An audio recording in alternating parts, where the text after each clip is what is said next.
The New York Mets play the Milwaukee Brewers. New York Mets baseball on SNY is brought to you by Hyundai. Hyundai invites you to get in your comfort zone with the most advanced Elantra yet. Visit your Hyundai dealer today. By Optimum, presenting Mets games in crystal clear HD. By Budweiser, still brewed the hard way, this Bud's for you. And by Geico, over 75 years of savings and service. Baseball in the big city on a Saturday night. And a little extra to draw you into Citi Field tonight. No, it's not the flowers, although those are lovely in springtime. It's the fedora. The fedora. First time ever as a Mets giveaway item. And Jacob DeGrom on the mound trying to regain the form of his Rookie of the Year season. And a pleasant good evening, everybody, and welcome to Citi Field. Gary Cohen, Ron Darling, Keith Hernandez with you tonight as the Mets play the middle game of their series against the Brewers. Mets got shut out last night, and since their 11-game winning streak ended a little over 3 weeks ago, the Mets are dead last in the National League in runs scored. It's been a team-wide affair. The question is, when you get a team in a slump, what's the best way to get them out? Well, the best way is for someone to get hot and kind of get some big hits. But as a team collectively struggles, and you look at Terry Collins right there, trying to find the answers, is they start swinging at chasing bad pitches. And, Lagares right now, we got Lagares showing him last night. Granted, he missed 3 ball games. We're not picking on Juan here. There's plenty of guys that are chasing pitches like this. Kadire did so last night, a very professional hitter. So those are the signs that a team is trying to do too much. Got to stay within yourself. I always like to stay on the positive. Hey, it's a 5-game losing streak. The sky's not falling. There's time to turn this around. It's going to take one guy to step up and start getting the big hits. Mets are still in first place. They've been there for a month, but now just a half a game in front. And so it's on Jacob DeGrom tonight to try and stop this 5-game losing streak. He had a rough time of it his last time in Chicago. He really did. I don't think you should panic yet, though. This is a young man, I think, that's going to have an outstanding year, but I also knew that he was going to go through some growing pains also. What are his problems? Well, he knows what they are. His fastball command has been off. He's given up too many home runs, this and that. But the most important thing for him tonight, don't get afraid of what happened last night to Bartolo Colon. They love the swing, first or second pitch. Just make sure it's in the right place, and you can have a low pitch count night. DeGrom had a rough first inning against the Cubs. He'll try and get off to a better start tonight. It's DeGrom for the Mets, trying to get them out of the rut.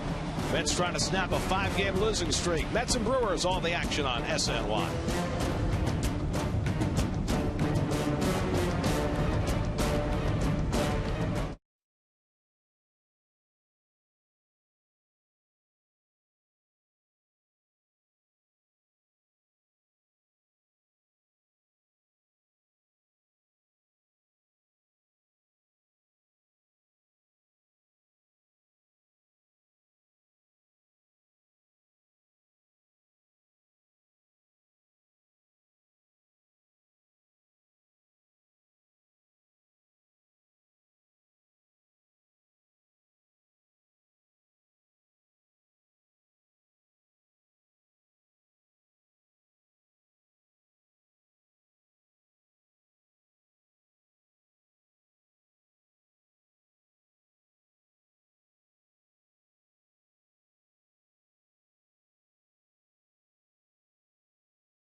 As brought to you by DraftKings. Daily fantasy site DraftKings is giving out New York Mets suite tickets exclusively for SNY viewers. Head to DraftKings.com/SNY for details. That's DraftKings.com/SNY. Get to Citi Field tomorrow when the Mets take on the Brewers at 1:10. The first 15,000 fans will receive a Daniel Murphy magnet card courtesy of Wise Snacks. After the game, all kids 12 and under can run the bases in the Mr. Met Dash. For tickets, visit Mets.com/Family Sundays. Time for Lowe's Never Stop Improving, and the Brewers have improved since they came under new management. Ron Renicky fired with a 7-18 record. Craig Counsell, who had never managed or coached at any level, 6-5, and they've scored 2 more runs per game since Counsell has been aboard. The road ahead for the Mets, presented by Buick. One more game in this series tomorrow afternoon. That'll be on Pix 11. Noah Syndergaard's first Citi Field start. Then the Cardinals come in with the best record in baseball, 4 games starting on Monday night. Mets go to Pittsburgh, and then they are right back home the following week. It's time to vote for your Mets All-Stars. You can vote 35 times on the 2015 Esurance MLB All-Star Game ballot at Mets.com. Voting is exclusively online and available on your computer, tablet, and smartphone. Vote at Mets.com now. Now that we've told you that, it's time for baseball. Jacob DeGrom coming in. He'll be throwing the first pitch when we come back.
With Jacob DeGrom before he throws his first pitch. Don't know what that was about. I can tell you, I can't ever remember an umpire coming out to the mound before a game. Really? Hyundai starting lineup for the Brewers. They'll hit their pitcher 8th for the 2nd straight day, and Luis Sardinas on his 22nd birthday makes his Brewers debut. Carlos Gomez leads off. DeGrom's first pitch is off the outside corner, and we're underway. Interesting, his first pitch was a little cutter slider from DeGrom. First pitch, 8-1 his last 10 starts here at Citi Field. Well, you can certainly understand why you wouldn't want to throw a first pitch fastball to Gomez, who's put the first pitch in play each of his first 3 at bats last night. Went 1 for 4, doubled in a run. And thinks about a bunt with Campbell playing back at third, and now it's 1-2. Mel Stottlemyre, in this simple way, he used to say they love that fastball first pitch. I go, you mean you can't throw a fastball? I said, no, just throw it lower. Mel was the best. 1-2. And Gomez takes that slider off the plate. 2-2. Gerardo Parra on deck, then Ryan Braun for the Brewers, who put up 7 runs last night.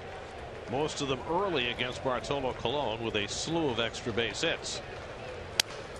DeGrom has been struggling in the first inning this year, and that was never truer than in his last start in Chicago when he gave up back-to-back home runs before he recorded an out. I mean, he's given up 7 runs and 4 home runs in the first inning last year. 4 runs total in his starts and no home runs. That's amazing. Think about that. No first inning home runs his entire rookie season. 2-2 coming to Gomez. Foul back. And what does that mean to you? Well, I think what happens is you come into a game when you're on your best, Gary, you usually mow through the lineup the first time through. When you're feeling a little tentative and you don't feel uber confident, sometimes the other team can sense it. They'll pounce on you. And Gomez, who's drawn only 1 walk this season, works a 3-2 count. I felt that DeGrom was going to be a lesson year for him. He was going to. You just can't run through a league like he did last year. Oh. Strike 3 call. Got him looking at the slider. And that's how the night begins for DeGrom, striking out Carlos Gomez. 3-2 slider on the black. Nothing you could do with that. Well, the one thing I've seen here, and it's a strike, and that's too close to take, is DeGrom's problem, Ron, has been getting the ball up a little bit and about mid-thigh, where last year he was on the knees. His first at bat to Gomez, everything on the knees. Here's Gerardo Parra, who homered last night. A 3-for-4 single-double home run kind of a night for Parra, who has taken playing time away from Chris Davis, who has been the primary left fielder for the Brewers. I think Gerardo Parra is one of the more underrated ball players in all of baseball. He can do a lot of different things. Good defensive player. When he's on a hot streak, he can hit it out of the ballpark. Well, he's no slouch in the field. 2 Gold Gloves, strong arm. Davis gives the more power, but Parra the better all-around player. And a high fastball from DeGrom to get him ahead 0-2. High fastball, Keith, is all right against the left-handed hitter to elevate it out of the strike zone. Why do you say that not to a right-hander? Because lefties like the ball low. They like it lower in general. A down and in spot. Ryan Braun on deck. 0-2 to Parra. And he bounces it slowly foul. Very precise thus far early in this Wago. Well, see, pitch only 11th pitch, so it's very early. You got a pitch count now? I got the bug now. I know where the pitches are. The pitch count is. You know, you become more educated every year. Here's the 0-2. And it's taken high. DeGrom making his 8th start of the season. He's held the opposition to a .269 batting average against. More hits than innings pitched this year. That's not what you'd expect. Just below the knees. 2-2. Walked only 12 batters in 42 innings. So that's a good number. About 2.5 walks per 9. It's a big game for him to pitch for this ball club. Break this losing streak. Change up off the plate. 3-2. Do you see it as more important for the team or for him personally to get going today? Both. Because if he pitches an outstanding game, he's having a tough time early in the season. It's a big boost for him to go out there and pitch even though it's May. This is a big game. I feel it is. Full count to the first 2 hitters. Parra lifts one to center, and Lagara sees his back. And that's the second out. Well, here's Ryan Braun, who had a throwback kind of a night last night. Well, 7th home run of the season right here on a hanging slider. Second tank. And then going the other way off Carlos Torres, his 8th home run, a solo shot. And not pictured there, one of the best catches we've seen all year. Absolutely robbing Wilmer Flores of an extra base hit. It reminded me a little bit of Yasiel Puig's catch last year. Braun hitting at .256.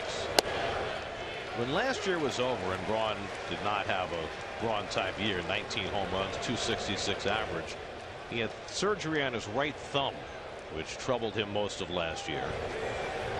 And he hits this one in the air to left field, pretty deep. Back goes Kadire. He's got room on the warning track. Side retired. So DeGrom survives Braun in the opening inning, and Jake gets the side 1-2-3. Mets come to bat against Matt Garza when we come back to Citi Field.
Torres goes in the 9-hole. Eric Campbell back from Las Vegas to play third, so Daniel Murphy moves back to second.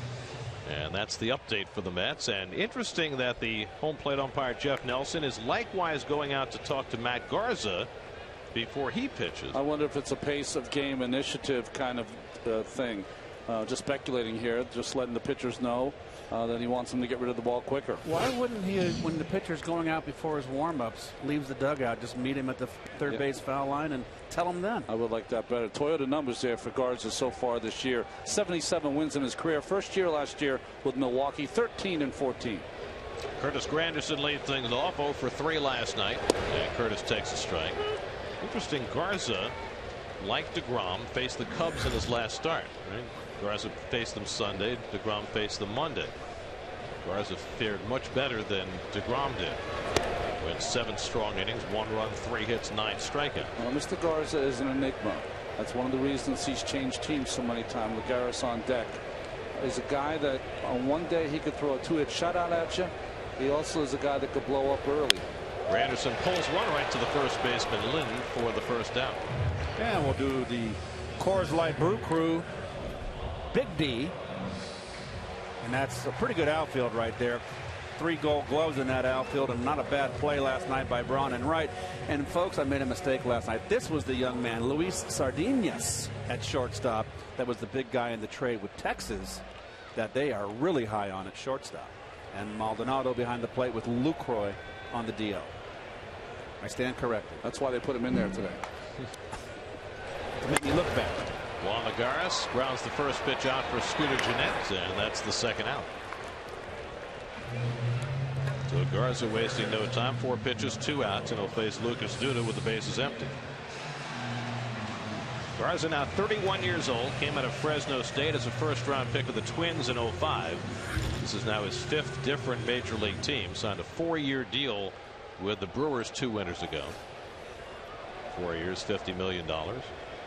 The going rate for a guy who makes 30 starts plus. Duda 0 for 4 last night, hitting a 287. Is that the criteria? It is. Oh, he gobbles innings. He gobbles innings. He makes his start. I love that. He's a 500 gets you about 15 a year. The guys I want the Garbo innings are my fourth and mainly my fifth starter. So not the guy you're paying $50 million. Stands Duda up 1-1. Well, the year he became a free agent, he had a great first half of the year with the Cubs.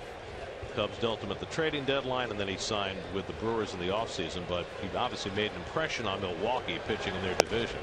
And that curveball in for a strike 1-2. Well, they traded him to Texas, where he was supposed to be the hired gun down the stretch, and he was not. He really did not fare very well. It's a little different pitching in Texas. Duda drives one down the right field line, and that stays fair in the corner. Digging for second as Braun's throw comes in, not in time. A 2-out double for Lucas Duda, his 12th double of the year.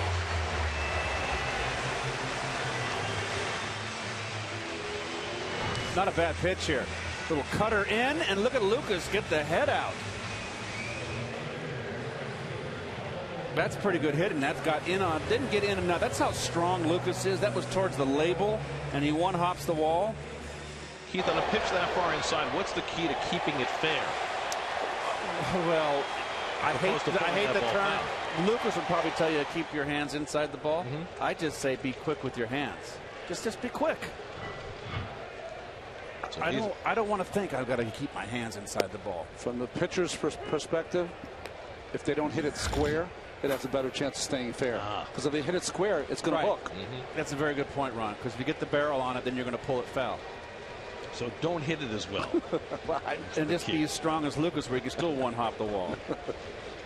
Here's Kadire, 1 for 4 last night at a base hit his last time up. And Garza quickly ahead of him 0-2. Michael Kadire hitting at .234, .296 on base percentage. You see he's been struggling driving in runs. .207 for the year with runners in scoring position, and better early than now.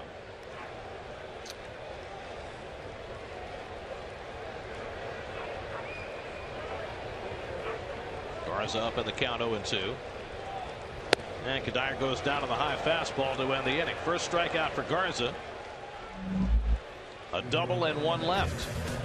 Garza making quick work of Kadire, striking him out on 3 pitches. No score after 1.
Some of the pooches are roaming free, it would appear.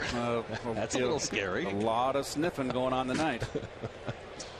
Somebody get a hold of that dog. Thank you. The dog needs to go on a diet.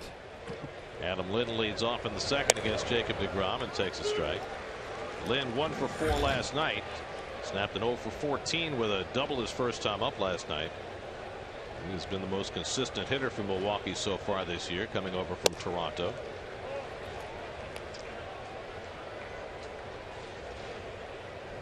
Ramos Ramirez on deck, then Scooter Gennett for the Brewers against DeGrom, who retired the side in order in the first. And Lynn tries to hold the swing, but he went around. Manny Gonzalez made the call at third. It's 1-2.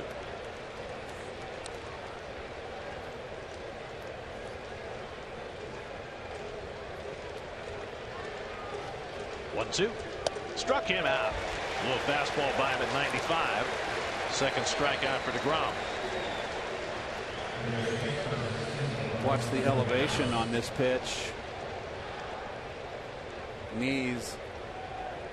Very simple. Just keep it down there. Nice movement. Well, knees are something that he was very effective with last year. With Ramos Ramirez fouling one back. You know, there's a collateral thing that happens for DeGrom. If he's down with his fastball and knees, now the slider that's a little lower is hittable. It looks hittable to the hitters. The one that he throws up occasionally looks so enticing, but they can't get to it. He's got a good fastball tonight. So that's the hardest I've seen him throw in a bit. So what do they do to get him back to where he was in terms of getting that ball down at the knees? Well, in today's game, they'll watch a lot of tape. You know, they will watch him when he threw his best. But I think, more importantly, it's a state of mind, really, for Jacob. His arm has been lagging, and it lags because his front shoulder's been opening up. If your arm lags, that means that everything's going to be up and away. You got to get your arm in front of your ear when you release the ball, and they've worked on that this entire time. Now watch him. When he throws, he's got such long arm action. Watch how far it goes back.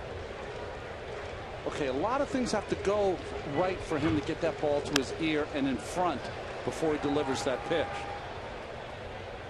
So one of the things you can do is slow down. And I think that for me, and I saw it since spring training, I felt like he's trying to overthrow, like he's trying to go to the next level. His level last year, plenty good enough. Let them make the adjustment, the hitters.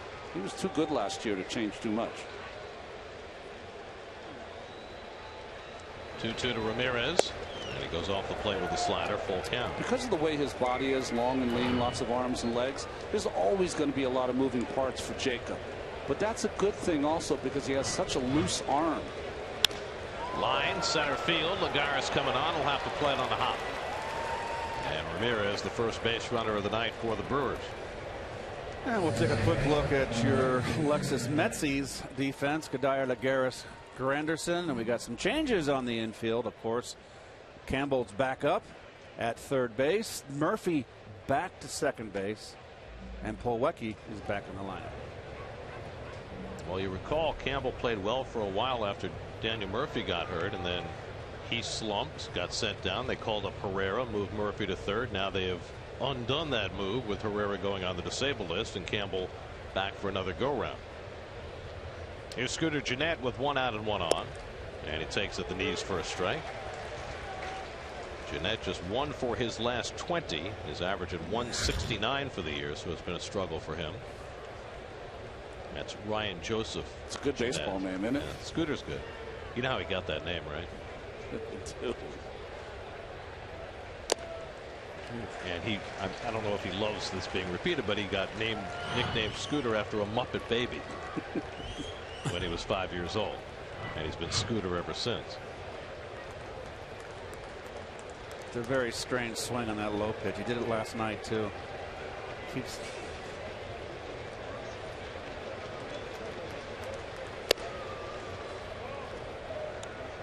Really seeing from the stretch here, guys. See how far he leans forward? Most people are more straight up and down, and that arm action reaching all the way out to second base. The more arm action you have, yes, you can throw harder, but it also repeatable is more difficult. Swing and a miss, gets him with a high fastball. So DeGrom going down and then up with Gennett to get his third strikeout. this is the most life I've seen on his fastball in around 3 starts. He almost, to me, looks like he's pitching a little angry, which is a good thing. That's easy. Give me a bat. Question for you, Ron. With DeGrom leaning forward, would that make him get his body forward where he has to rush his arm to catch up? Absolutely. It's the same way as a hitter. If you're out front, it's hard to have anything left on your backside to hit the ball with. It's the same with pitching. Is it a good thing or a bad thing? I don't like it. I'd like you staying straight up and down and then driving. So what I'm saying is that if you're leaning forward, okay, when you're leaning forward, how do you make sure that you hit the same mark every single time? How do you know you're not leaning a little more forward this time, less? So if you stay straight up and down, you're doing the same thing every time. Martin Maldonado, the batter, takes low and away. But it probably comes from the fact that, you know, he's a thin kid. He's always been a thin kid, I'm sure. And what do you do when you're not throwing as hard as all the other kids? You try to generate some power, and maybe that's where he found his.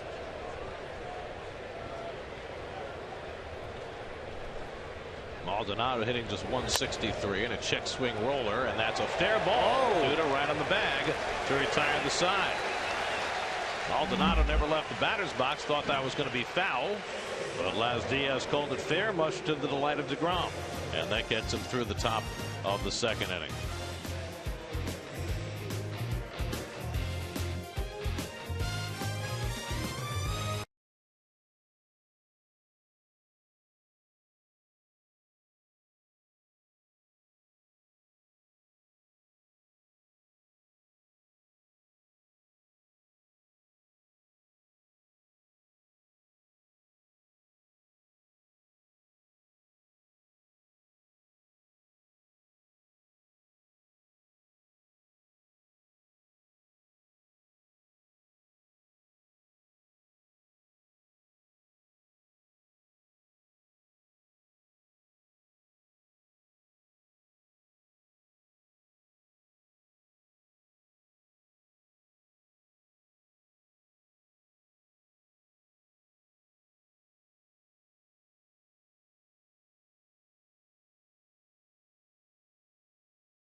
Your fedora to catch the rain. How about the Belmont today?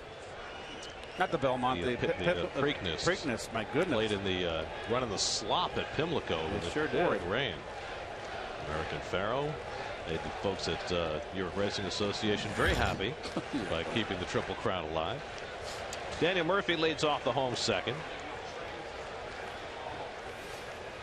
Murph 6 for 12 over his last 4 games. Been swinging the bat as well as anybody in the lineup for a team that is really struggling right now. And first pitch curveball bounced foul. Well, is it fair or foul, folks? I think it's fair. I think it was like I got it right. It could have been, but it wasn't his call because the ball hadn't reached the bag yet. Murphy lifts one out to left. And Parra is there. The Gold Glover grabs it. 1 out. Jeff Nelson is the crew chief. working this game tonight. He has the balls and strikes. Laz Diaz, you just saw make that call at first base. Corey Blazer and Manny Gonzalez, two younger umpires, at second and third. Jeff Nelson, excellent umpire. Works hard at his job. Good balls and strikes umpire. I like him a lot. Does he have a good slider? Or sinker from down under. Of course, the Yankees had the 6'8" version of Jeff Nelson with that frisbee slider. Here's Eric Campbell, just back from the minor leagues. Took a red eye last night. Landed about 7 o'clock this morning after the injury to Dilson Herrera. Well, when he got sent back down, he went 11 for 30, which is a 367 clip. So he picked up where he left off. He didn't get his dauber down. Well, first time he called up, he was hitting 550. That's Las Vegas, but that's kind of tough to sustain. Campbell had 50 at bats while he was up with the Mets. This is the 16th game he started. There's Dilson with that's so unfortunate. Splint on his finger. So unfortunate. Just a routine double play drill. Just got his hand in his glove too soon. Campbell drives one down toward the left field corner, and that's a fair ball. And Campbell pulls in at second base with a one-out double. So freshly back from the minor leagues, Eric Campbell has himself a two-base hit. Fastball in, one meant to be away. Around letter high, turns on it beautifully. One thing Eric does well is he stays level on that pitch belt high and up. If he has a big night, you don't recommend the whole team take the red eye, do you? Might be a plan. Fourth double of the year for Campbell. Now Kevin Plawecki, who was unavailable last night because he had a sinus infection. He was having dizzy spells, but feeling much better today and right back in the lineup. Didn't play the last two games. His first Wrecker and then Manel got the starts. Campbell at second and one out. And Plawecki takes up and in. Let's have the pitcher batting eighth tonight, so Jacob DeGrom is on deck. Wilmer Flores is hitting in the 9-hole. Both teams hitting the pitcher eighth tonight.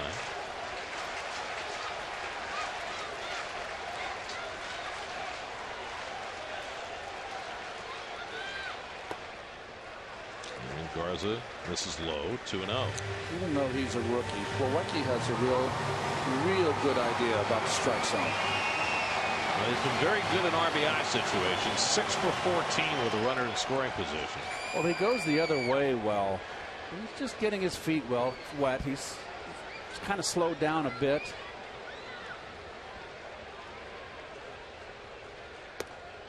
And Garza misses high. Now it's 3-0. Well, you got the pitcher up next. You got him hitting eighth. Do you bump with him, Ronnie? Well, what we should do is probably no. Take a pitch here. Maybe he ends up with a walk, and then you hit with DeGrom, I think. You got him in the 8-hole. Well, it's been a fascinating trend because now more and more teams are doing this, hitting the pitcher eighth, and the theory is that you put your best hitters at the top of the order, and then you put a good hitter ninth so that the guys at the top get more RBI opportunities. Whether that really factors out in the long run or whether it hurts you to have the pitcher getting that extra at bat, I don't think anybody really knows. There's ball 4, and DeGrom will come up with 2 men on. First walk given up by Garza, who's averaged 4 walks per 9 innings this season. Well, as far as hitting the pitcher eighth, the only person you can look at really as a manager as a whole is La Russa. He did it more often than anyone else, and the run differential with 9th spot or 8th spot, non-conclusive, right? Inconclusive. And sorry. He had both Pujols and McGuire in the 3 spot and was doing that to get him an extra guy on base. But the more managers that do this, you're going to really, I guess, get a real stat about it. Yep. The infield playing aggressively in at the corners, and DeGrom hitting eighth. I'd let him get at least 1 strike for a swing. Well, he's a better hitter than a bunter. Well, look at the middle infielders. They're tight, too. I don't understand what they're playing. They're playing almost as though they're going to run a wheel. And then you would certainly want DeGrom to swing the bat.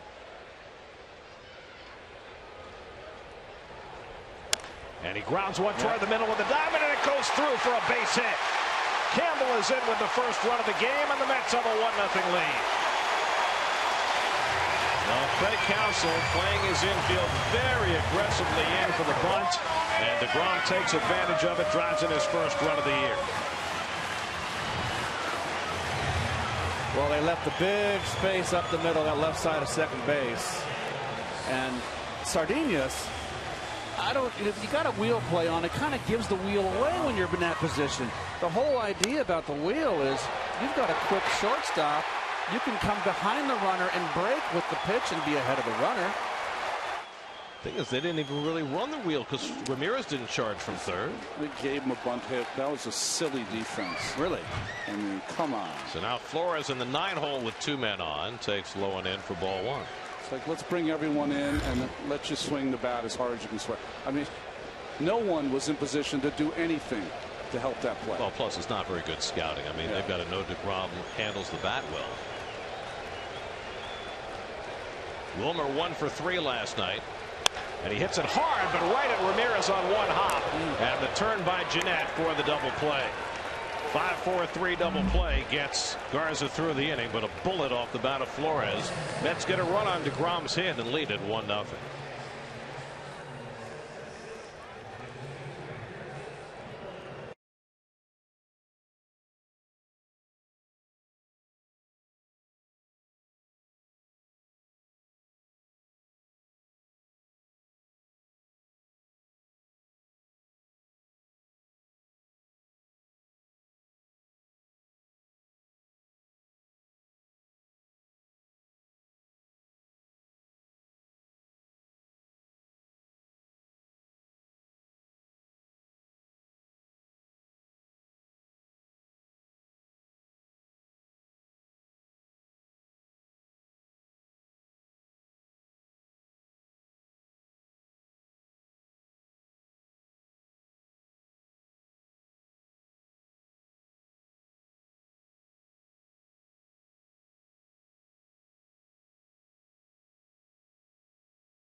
Where it all began for Damon Harrison, how he persevered despite the odds being against him on an all-new Jets Nation Sunday at 7 only on SNY.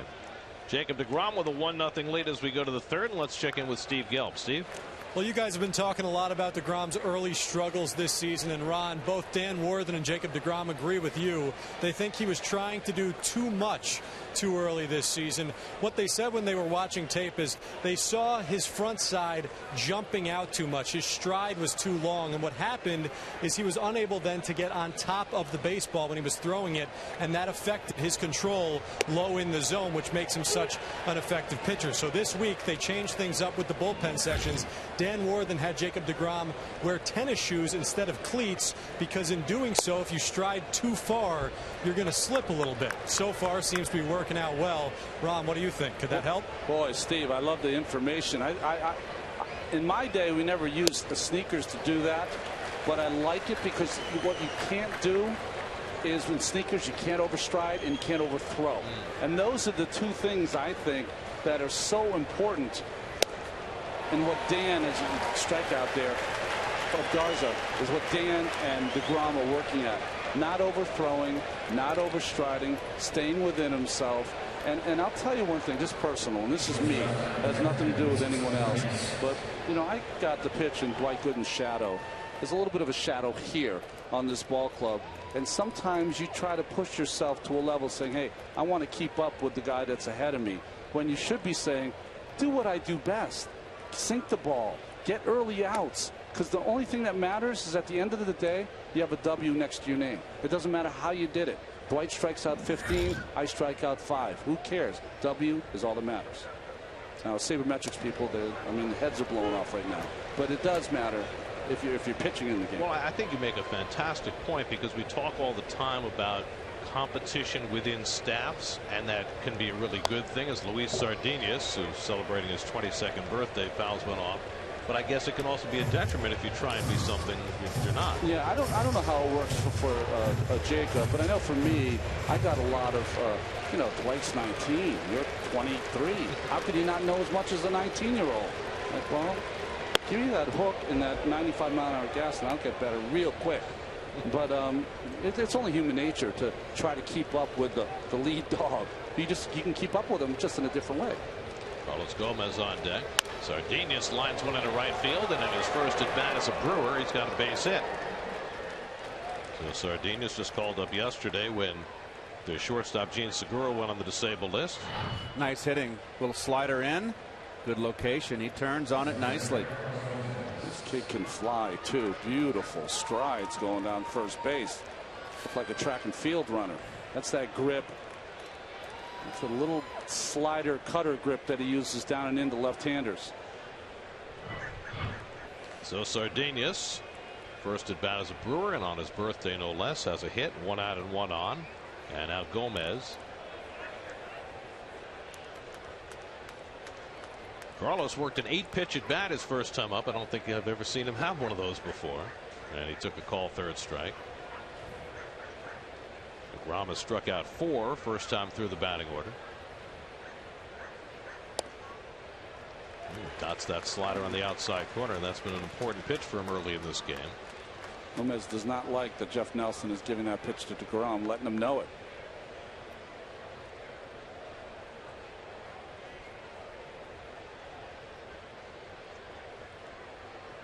They've tried Gomez in other spots in the batting order, and he's by no means a classic leadoff hitter because he doesn't ever walk. But he seems more comfortable there than in the 3-hole, where they've had him a lot in the last couple of years. Well, he's got power, and that's why they got the pitcher under the new manager, Craig Counsell, hitting 8th, because they want men on base for Carlos, because he's like a Bobby Bonds. He's got some pop. 23 home runs last year. Yep. That's a really good call, Bobby Bonds. He's that kind of athlete, body. Bobby Bonds was the right fielder for the Giants when Mays was in center, and he hit 30 home runs, and he led off. He was the original 30-30 guy. Yes. 0-2, up and away.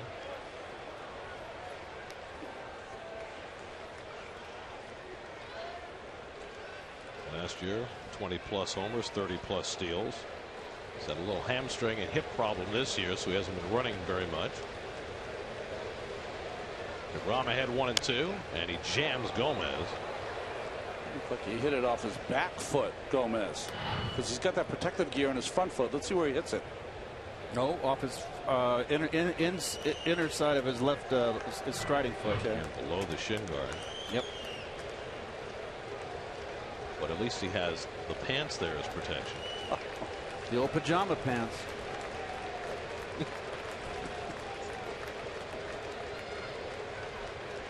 Here's the 1-2. Now back. What was your guy, George Hendrick, who started that? Yes, George. Baggy pants thing. Silent George, one of my favorite teammates. George's weren't baggy though. They were long, but they were tapered all the way down. Yes, they were. They weren't baggy. And George wasn't silent. George was very communicative. Is that the right pronunciation? Communicative? Communicative, yes. Okay, communicative. Thank you. Pulled down to third. Great diving stop by Campbell, but he has no play. He takes a double away from Gomez. But with the speed of both Sardinas and Gomez, there was nowhere for Campbell to throw. Terrific stop, though. Well, that's second and third, 1 out. Minimum. That would have probably bounced off the tarp, which I'm surprised. There's rain all around us here coming from the west. It hasn't reached us yet. I'd be very surprised at how many infielders throw that anyways. That showed a lot not to throw that and to know that he had no chance. So now 2 aboard for Gerardo Parra with 1 out. Parra fly to center his first time up.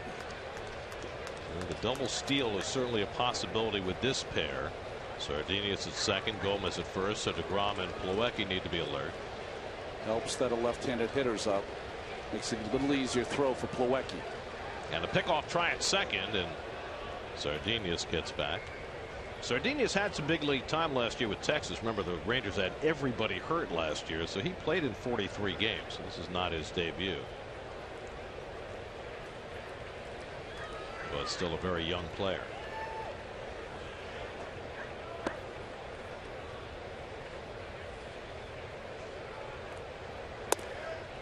And Parra takes below the knees for ball 1. Brewers with a runner in scoring position for the first time. Ryan Braun on deck. That's took the lead in the second on DeGrom's hit. And Gomez flexing that leg. Remember, he's had hamstring problems this year and a hip issue that he's been dealing with more recently. And he just walked off the bag and told the first base coach, Mike Guerrero, that it might be an issue. Cramps or something? Because I watched him run down first. He ran really well down the line. Sure did.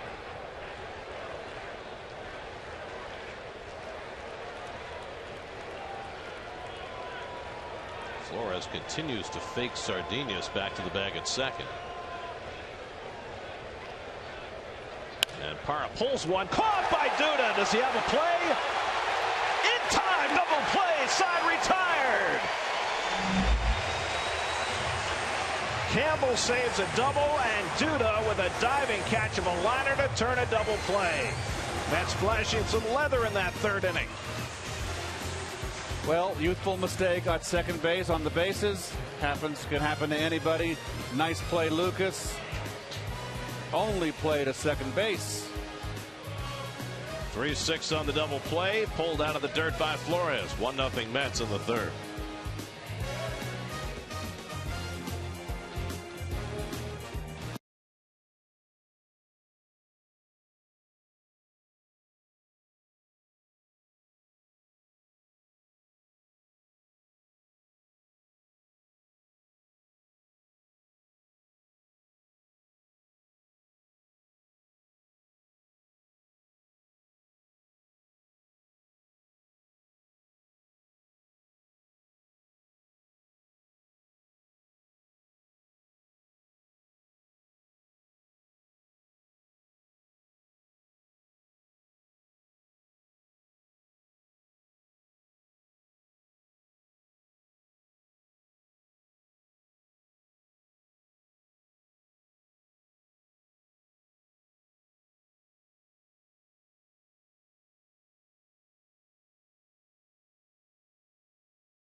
Lit up on the right. Isn't that gorgeous? Yes.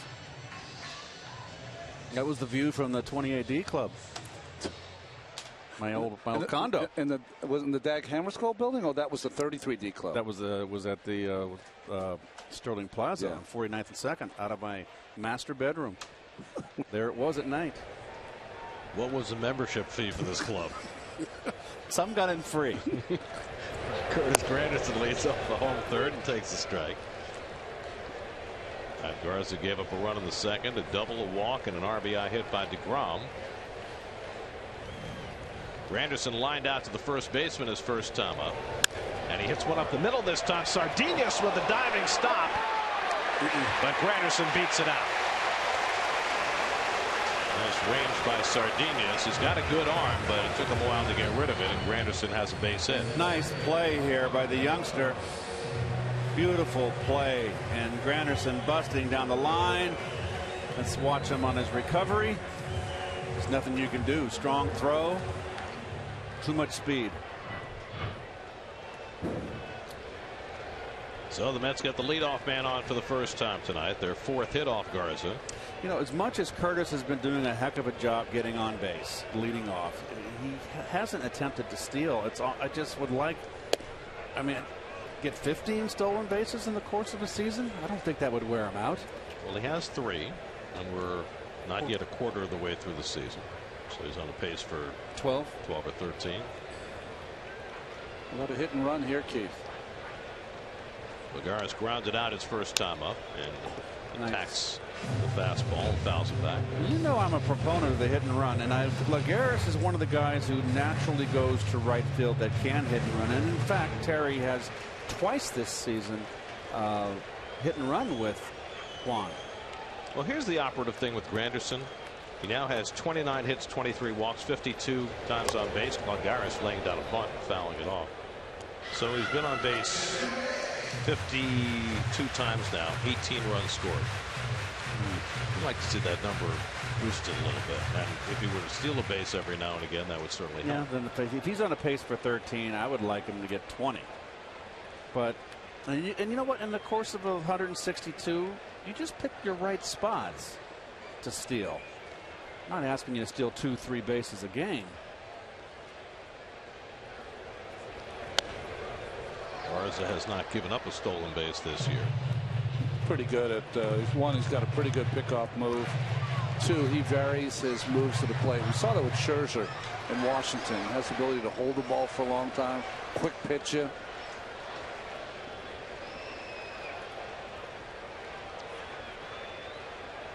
Duda waiting on deck.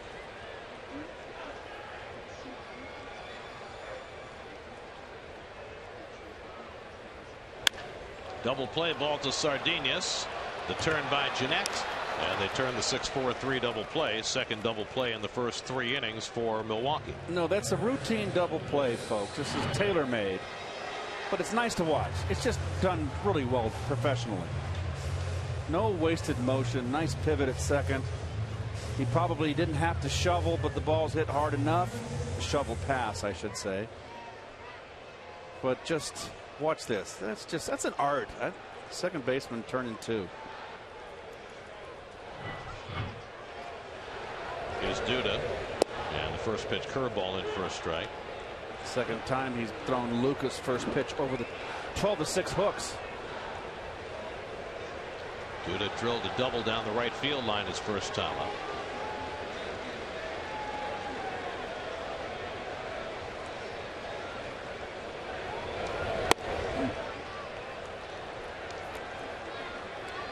Well, there's the shift for Duda, and we're going to bring down on the upper left-hand side. That's the defense for Granderson. So you see it's more of a pyramid with Lucas and not so much of a shift with Grandy.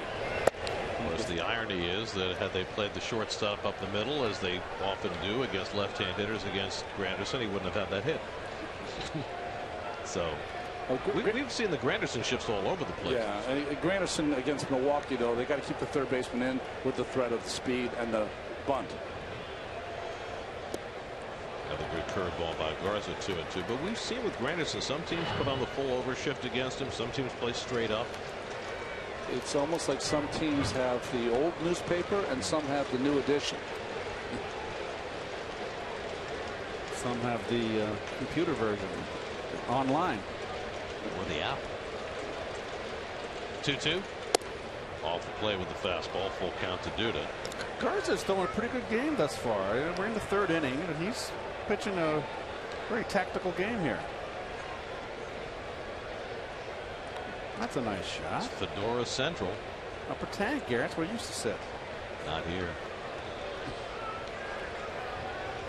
Curveball struck him out. So Garza using the curveball to get Duda for his second strikeout of the night. After 3 at Citi Field, Mets 1, Brewers nothing.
Jacob DeGrom trying to bounce back after a rough start in Chicago his last time out. It's been going well so far tonight. 4 strikeouts in the first 3 innings. And he's got himself a 1-0 lead. He'll face the heart of the order for the Brewers in the 4th. Ryan Braun leads off. Braun hit one to the warning track and left his first time up, and thinking about a bunt. He takes a strike. Fish aren't biting, as Eric Campbell is not coming in from third base. He still always plays a very deep third base, Campbell. The problem with DeGrom's pitching is that you decide to bunt for a base hit. If it's not perfect, DeGrom will get to it. Terrific fielder, used to be a shortstop. There's a curveball from DeGrom. 1-2. Very interesting story in the Wall Street Journal today about the Mets teaching their power pitchers curveballs rather than sliders. Because of the velocity differential and the plane differential between the 2 pitches. You buy that? I always thought that a slider was more difficult on your arm too, personally. I could throw a slider, but it used to hurt my arm, so I chucked it. Said forget about it. So maybe that's part of it too. 2-2 to Braun. Struck him out by fastball for his 5th strikeout of the night. This is one of the signs that, as Keith said, that he's got a good fastball tonight and that he's aggressive. These strikeouts are starting to pile up. That's how quick you got to decide, folks.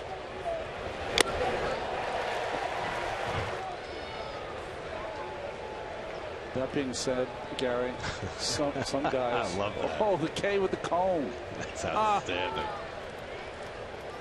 I'm not sure you can get a comb through that mop, but that's terrific.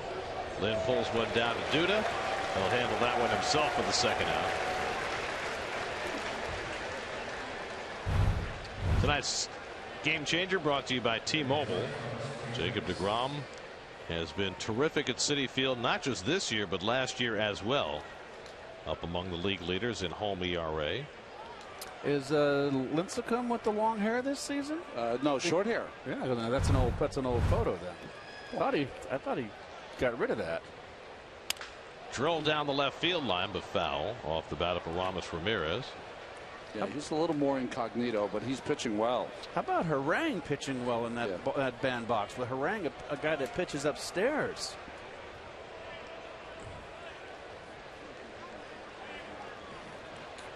You know, it was interesting yesterday. We were talking about Adrian Beltre because he hit his 400th home run. Boy, his numbers and Aramis Ramirez are so close. I mean, it's amazing. Beltre's maybe the better all-around player because all of his Gold Gloves, but I mean, you don't get any closer than that. You know, if you ask the average fan, they probably wouldn't have thought they were that close. They would have thought that Beltre was significantly a better player. But when you totality of their careers, Aramis Ramirez has had a pretty good career. Well, he's been a very good RBI guy. DeGrom ahead of him 0-2. And he bounces the curveball 1-2. Ramirez has missed a lot of time due to injury. He's been on the DL quite a bit over his career. But they both came up at a young age. That's where the difference is. Remember when Ramirez came up with the Pirates, he was 19 years old. Same with Beltre, right? He was 19 when he came up. If I recall correctly, Aramis went 0 for his first 21 with the Pirates, and I think he got his first hit against the Mets, and they gave him a standing ovation in Pittsburgh. But he was just a baby then.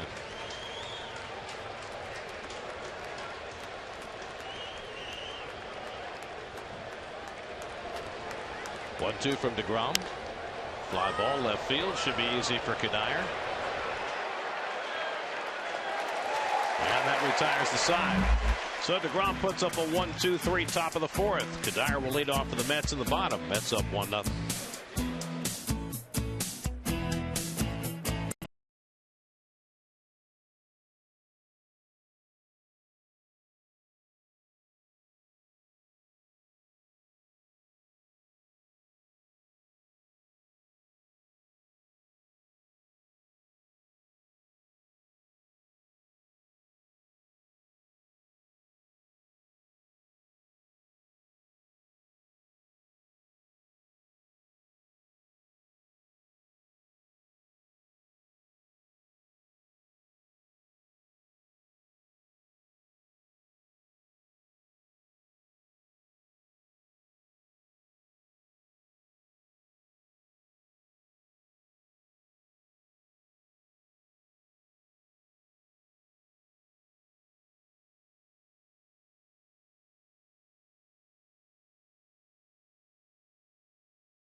Your Mercedes-Benz Tri-State dealers. Visit them on the web at searchmercedes.com.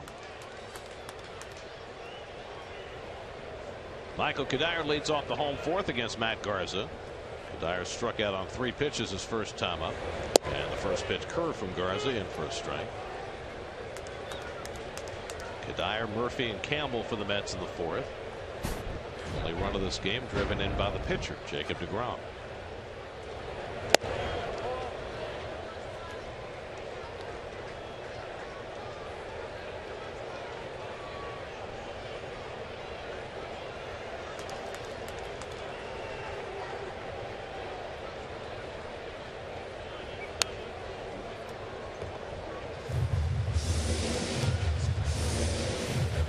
Those are the kinds of numbers the Mets were hoping for. Career highs for Kadire. He was a batting champion 2 years ago, and an injury shortened year last year for Colorado. Hit .332. Line the other way, and Michael's got a base hit.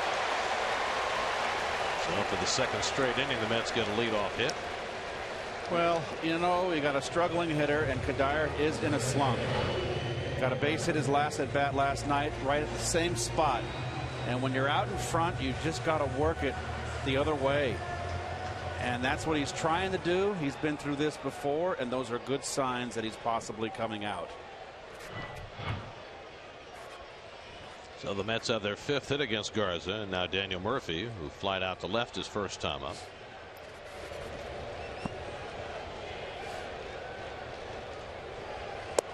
Brewers came in here last night and beat the Mets 7-0. Since 2003, the Milwaukee Brewers at either Shea Stadium or at Citi Field are 27-14, which always feels shocking to me. Yeah. Because when the Brewers first moved to the National League, remember they were an American League team, they moved to the National League in 1998. When they first started in the National League, the Mets owned them. The first 5 years they were a National League team, the Mets were 28-9 against the Brewers. It was against the Brewers that Robin Ventura hit a grand slam in both ends of a doubleheader. First time it had ever been done.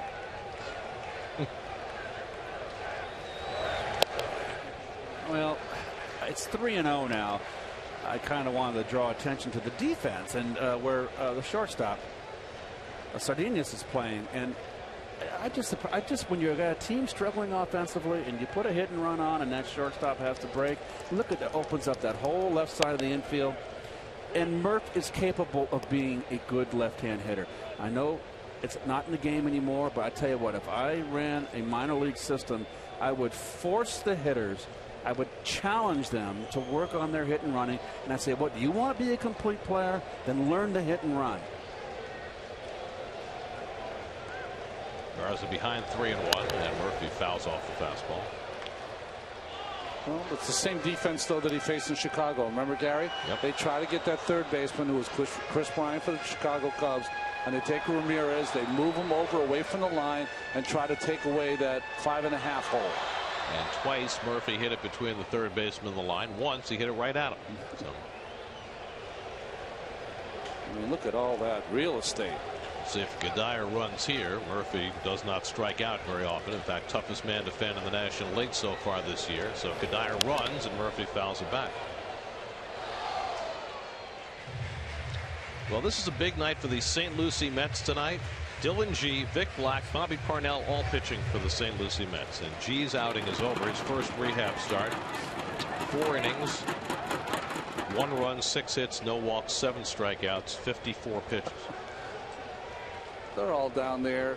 The guys down there can't even grow beards, and they got the beards down there, the old beards.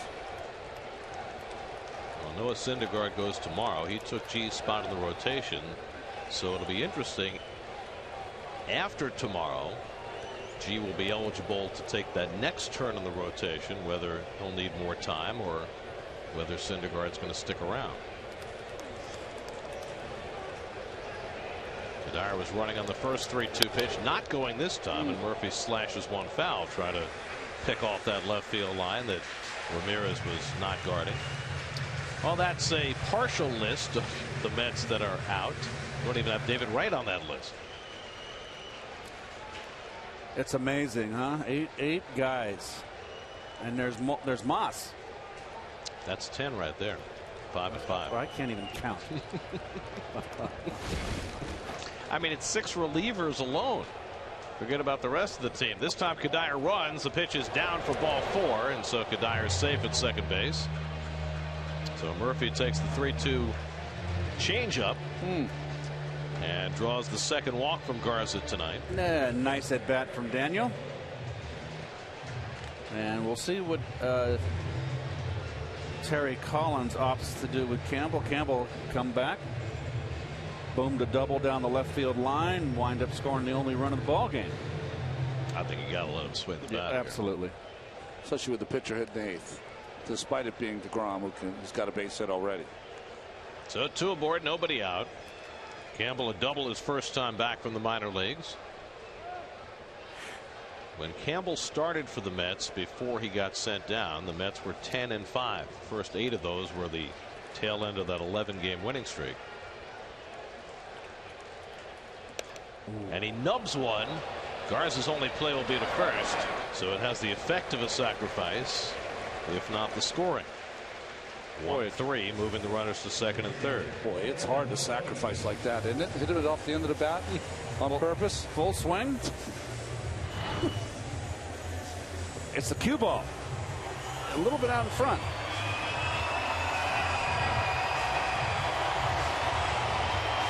So now Kevin Plawecki with a chance to get a run home or 2. Infield halfway, a bit surprising. You got the pitcher on deck. They've already been burned by DeGrom, so they're not going to walk Plawecki intentionally. Halfway in the middle, infielders in at the corners. I would not play that infield that tight in, that much in that middle infield. It's a tough call because you're down a run, but by bringing the infield that far in, you're risking the ball that goes by an infielder and brings in 2 runs. Right. Starting to rain a little harder here at Citi Field. You've got a squad that's been hitting the ball, hitting home runs. I would not want to give up 2 here. Plawecki grounds one to short. Runner coming home. The throw. Maldonado can't make the tag, and Kadire is safe. So Kadire running on contact, and Sardinas' throw a little bit off the mark, and Kadire able to slide home safely. If you're Plawecki, you take Kadire out to dinner. Beautiful break right here, and 2 loose from the youngster Sardinas. And clearly safe. And Kadire is not a speed burner. It's all about the jump at third base. It's a contact play. You're going on the ball on the ground. That was going to be close one way or the other. It would have taken a pretty doggone good throw to get him. Maldonado was almost able to reach back for him, but Kadire was across the plate. Good break right there on his toes. Kadire knows how to play this game. So it's a fielder's choice all the way, and an RBI for Plawecki. Murphy held at second on the play. So now the same situation as the Mets had in the second inning. First and second, 1 out. DeGrom had a base hit to drive in a run his first time up. And again, the Brewers look for the bunt, but they don't move the shortstop over in the hole this time. That's where DeGrom hit it, right where Sardinas is now. Well, they're giving DeGrom a chance to bunt it this time. Not as aggressive. And he's ready to swing, and he takes the curveball for a strike. DeGrom's RBI was his first of the year. 5 now for the Mets pitching staff, which is second in the National League behind the Braves, who have 6.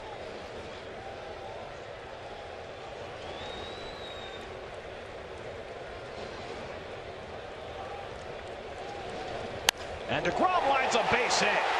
Murphy to third. He'll be held up there against the strong arm of Parra, who gets it on 1 hop to the plate. So DeGrom is 2 for 2, and the Mets have the bases loaded.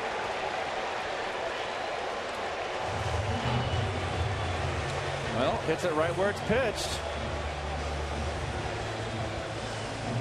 Well, it's feeling very much like 2014 tonight for Jacob DeGrom on the mound and at the plate.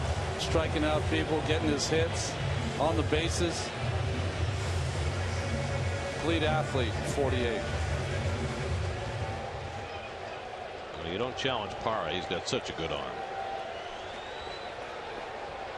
Wisely done by Tough. Third two-hit game of DeGrom's career. So now a chance for Wilmer Flores with the bases loaded. Wilmer grounded into a double play on a bullet to third base his first time up. And he lays off, and it's off the plate for ball one. A run is in. Mets with a 2-0 lead and a chance for much more here with the rain falling at Citi Field. Murphy at third, Plawecki at second, DeGrom at first, and one out. Everybody back except for the first baseman Lynn. And a slider for a strike, 1-1.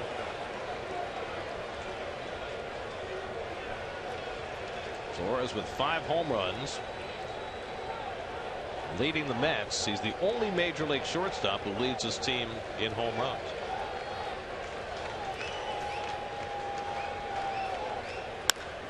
It's one to deep left center field. Back in the gap goes Parra. Near the wall. It's out of here! Wilmer Flores with a grand slam.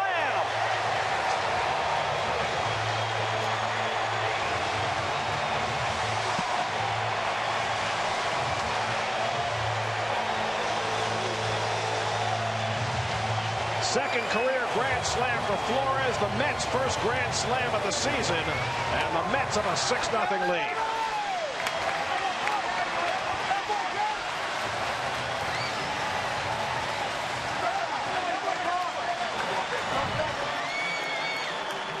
Middle in. Bell tied down. He's deadly. Very quick inside. I'm happy to see that.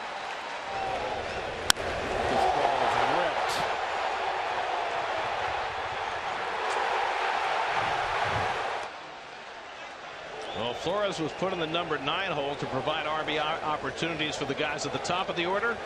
He took them all for himself. If he was hitting home runs and driving in runs, you wouldn't talk about his defense. That's what we heard today. Well, there's an answer in the number 9 spot. His 6th home run. It leads the ball club. 15 RBIs. Mets' first grand slam since June of last year when Taylor Teagarden hit one, also against the Brewers. Hit toward the hole. Sardinius with a diving stop gets to his feet, but no chance to get Granderson, who has his second infield hit of the night.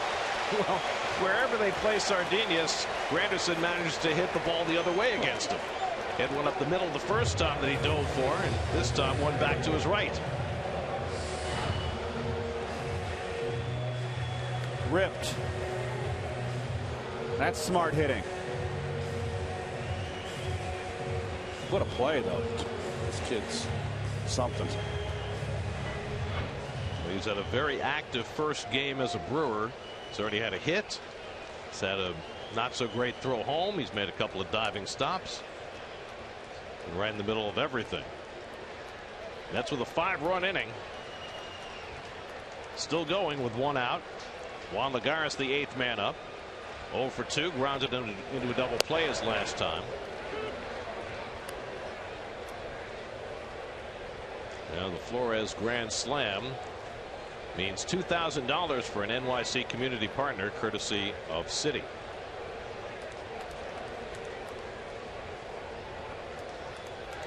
Lagares punches one into right field for a base hit.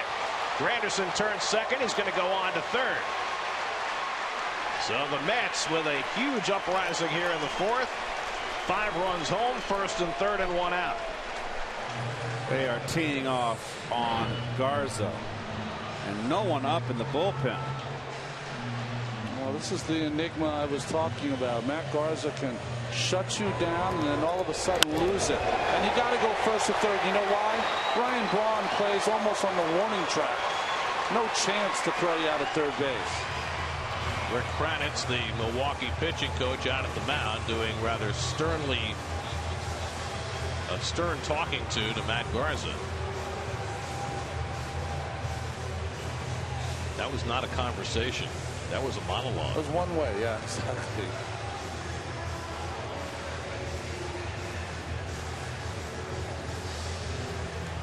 You know, the Mets needed an outburst like this after so many quiet days. Chance to build on a 5-run inning with Duda at the plate. Still only 1 out. Duda, the 9th man up in the inning. Michael Kadire, who started this whole thing with an opposite field single, is now on deck. Granderson at third, Lagares at first. Mets now with 9 hits on the night. And Duda takes outside ball 1. The only caveat, it's not an official game. And it's raining. That's more than a caveat. Brandon Kinsler, first man up in the Milwaukee bullpen.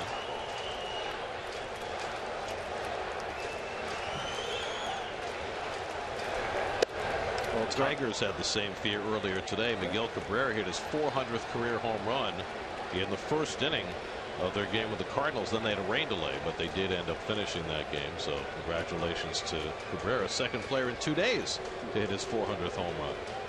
Beltre yesterday. And now Garza really struggling, falling behind Duda 3-0. Well, as manager Craig Counsell is just hoping that he can get out of this inning because he is the third hitter. Well, that's why they have double switches. Yep. Well, you'd like him to finish here. And it's just all falling apart here on Garza. He can't right the ship. Let him swing 3-0, Keith. Why not? And it's low ball 4, and that'll reload him.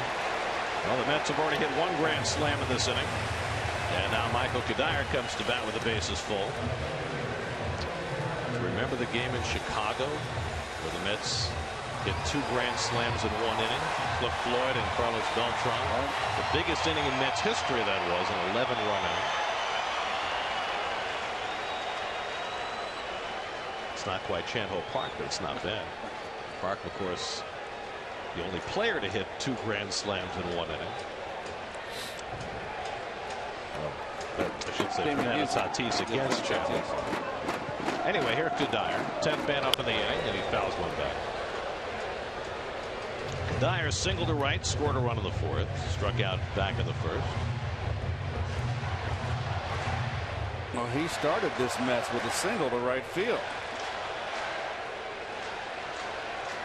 It's a beautiful Met mess. I don't know why he called it a mess.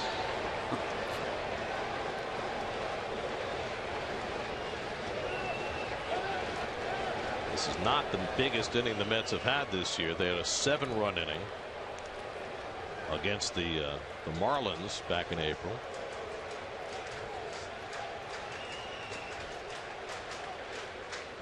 Daniel Murphy on deck. And Kadire drills one down the line. That's a fair ball going to the corner. Granderson is in. Lagares scores. Duda will be held at third. Michael Kadire with his 2nd hit of the inning, a 2-run double, and the Mets have 7 runs home in the 4th inning and an 8-0 lead. Talk about the tonic that cures all ills. Well, when you hit rock bottom, maybe last night's game was rock bottom. The only way you can go is up. And this is a wonderful inning for the Metsies, and that's going to be it for Garza. 10 men have come to bat for the Mets in the 4th inning. Only 1 has been retired. The Mets have scored 7 times, and they're in a position to score more. Garza takes his exit after 3 1/3. Mets with an 8-0 lead. Call to the bullpen brought to you by Verizon. We'll be right back to Citi Field.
Mets have been doing some thumping in the rain here in the 4th inning. 7 runs are home. For a team that has been struggling to score runs, this has been a plethora. Now Brandon Kinsler will try and pick up the pieces for Milwaukee. Well, his contract was selected from AAA, where he was pitching good ball, but he was a big part of that bullpen last year when he appeared in 64 games. So far, a bit of a slog for him. His 6th year with Milwaukee. He comes in to face Daniel Murphy, the 11th man up in the inning, as Matt Garza can only stew about what has been. Infield is back, so they'll concede a run this time on a ground ball, with it already having been blown open. And Murphy takes ball 1. Murph drew a walk earlier in this inning and scored a run. It all started with a Michael Kadire hit. Murphy walked, and then with 1 out, the play at the plate where Sardinius tried to throw out Kadire, got a great break off third. He was safe, and then the doors fell off for Matt Garza. DeGrom followed with a hit to load the bases. Flores hit a grand slam. Granderson and Lagares with base hits. Duda with a walk. Kadire a 2-run double. So all ended up to a 7-run inning with still only 1 out. And 2 in scoring position for Murphy to try to pick up, with Eric Campbell on deck.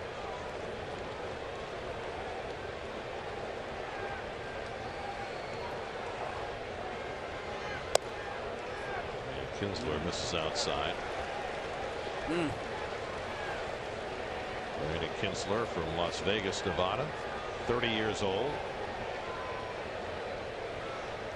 Originally drafted by the Padres in the 40th round. Get drafted in the 40th round, get 6 years in the big leagues. Pretty nice. His best pitch, he likes to sink the fastball. Power sinker. And Murphy slashes it foul. 2-2.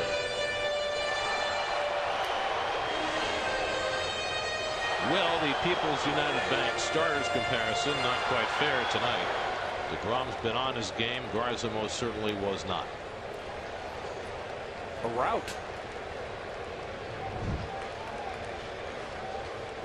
DeGrom's not only pitched well, he's had 2 hits, driven in a run, scored a run. A full night for last year's National League Rookie of the Year.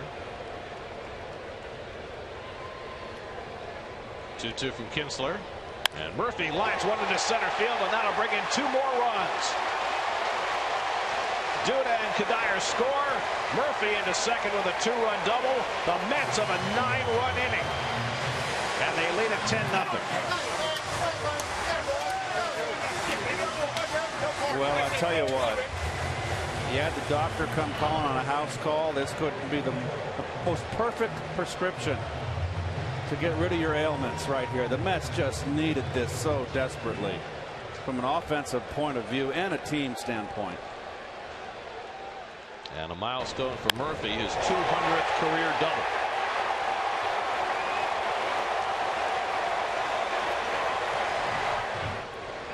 Now Eric Campbell has made the only out in this inning, and Kinsler comes inside. Campbell hit a number off the end of the bat that Garza fielded and got an out as runners advanced. It was a productive out, albeit the only out of the inning. Boy, those are all Garza's runs, all 10 of them. Book now closed on him. 10 runs, 10 hits, and 3 in the 3rd inning. Set him up, Joe. And will decimate your ERA. He goes from 4.04 to 5.72. That'll haunt you for a month. Now Kinsler behind on Campbell 2-0. He had a double earlier in the game. That is a strike. Well, it was July 16th, 2006 that the Mets had their biggest inning ever at Wrigley Field. And Cliff Floyd and Carlos Beltran both hit grand slams. An 11-run inning against the Cubs. Line the other way, and that's going to fall for a base hit. Murphy around third, and he will score the 10th run of the inning. Eric Campbell with his 2nd hit of the night. 11-0 New York.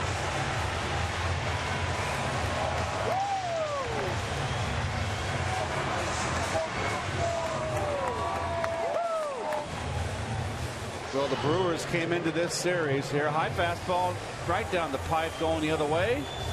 Soft tossed it out there for a ribeye steak.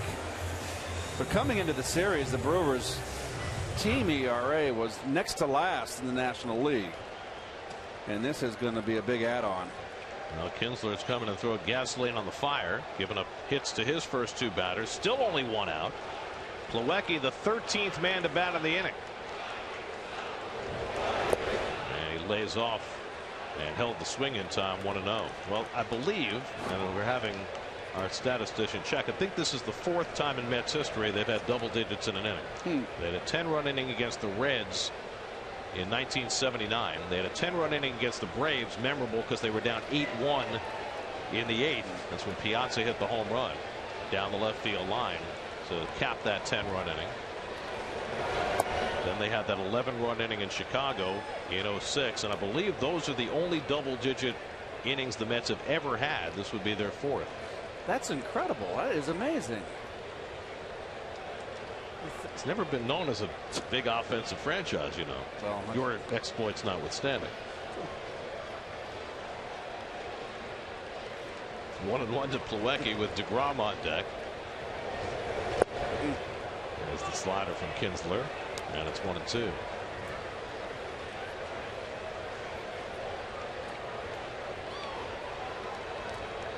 Plawecki has walked and then drove in a run, safe on the fielder's choice when Kadire scored the first run of this inning. 9 more have followed. 1-2 from Kinsler, and he strikes him out for the 2nd out of the inning. And now DeGrom, who already has a couple of hits in this game, will get another crack at it.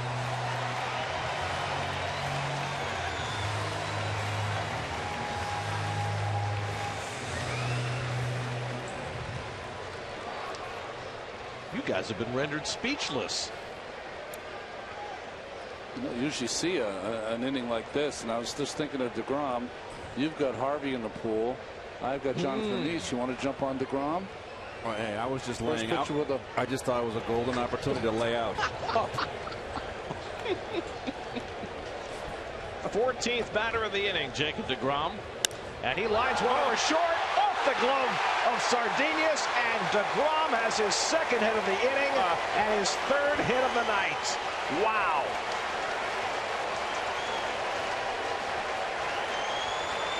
Hitman. Little League day, Ronnie, as you would say. Yeah. Same pitch. He likes that ball down and away. DeGrom's trying to pull a Steve Avery here. 3 hits already in the game. We're in the 4th. Last time a Met pitcher had 3 hits in a game, it was Chris Young. Yes. Against the Phillies. I think that was his debut as a Met in Philadelphia. 2011. So now here's Flores, who had a grand slam earlier in this inning. The last time a guy had 7 RBIs in an inning. I was going to say, this would get him on his way for the cycle of home runs on the evening. It wouldn't be quite a Fernando Tatis inning, but it would be the closest thing. Nice block. Those are things you look for when you're a manager or a scout. It's a blowout game. You're a last place team. You're 13, 14 games out of first place, and you got a catcher down there that's got a long way to go in this game that makes a nice block on a play. And Maldonado, a guy who normally is a backup, playing his 22nd game in their last 24. 1-1 to Flores. That's foul. Flores hit the ball hard twice tonight. First time up with a couple of men on. He had a bullet one hopper to Ramirez for a double play. And then he had his 2nd career grand slam into the party deck in left center. Flores' 6th home run of the year and the Mets' first grand slam in 11 months.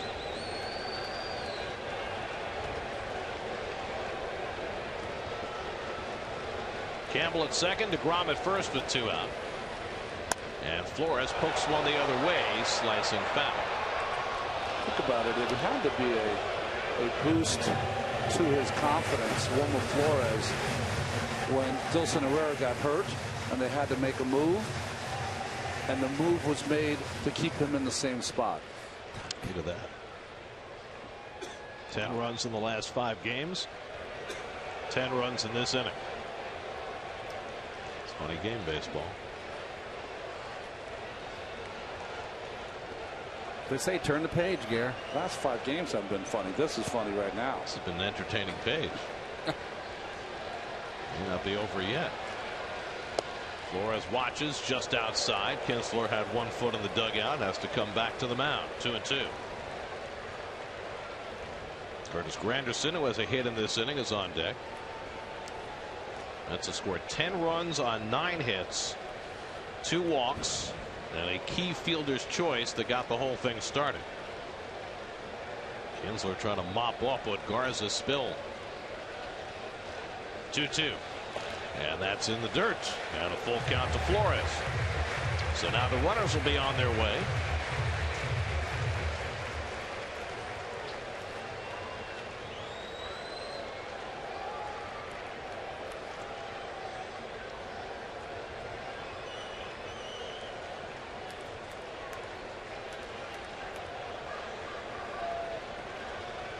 Campbell at second, DeGrom at first, set to go. 3-2 coming to Flores, and he grounds one softly.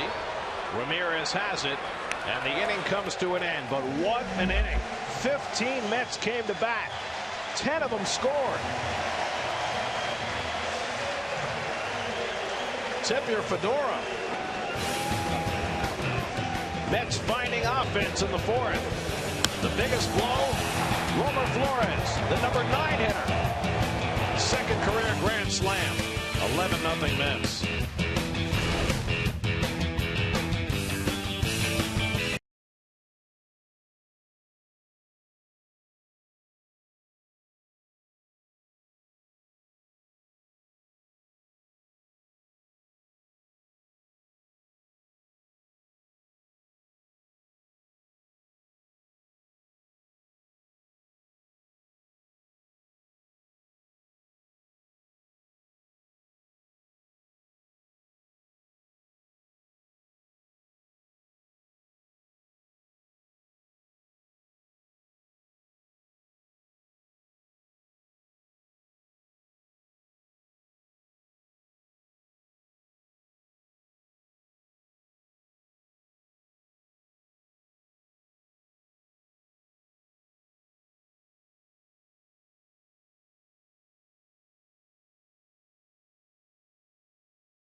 Features. Yeah. We're able to squeeze a 10 into that box in the 4th inning. First time we've had to try to do that. Love it. That's cool. Well, the thing for DeGrom that's helped him is that there's a phrase in baseball, let's hit for a half hour. Well, the Mets really did, at least. But the thing that helps him, he had a couple hits in that inning. He was on the bases. He was kept active. So I don't think it should be any problem for him in this inning of not getting loose. He'll face Scooter Gennett leading off in the 5th. The rain that had been falling appears to have stopped, and Gennett takes outside ball 1. But just for the record, he has to get through this half inning for this to be an official game. Have to play at least 4.5 with the home team leading. 1-1 to Gennett, who struck out his first time up.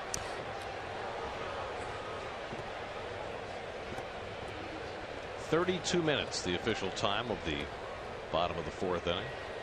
32 minutes. Those defenders were out there running around.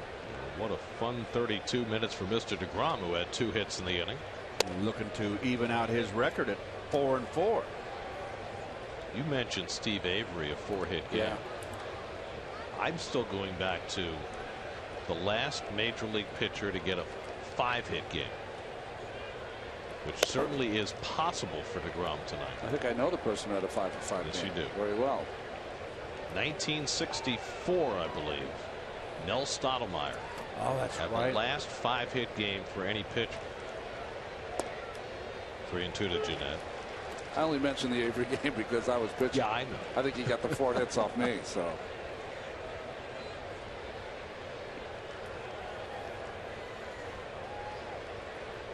Three-two coming, and Jeanette flies one out to center.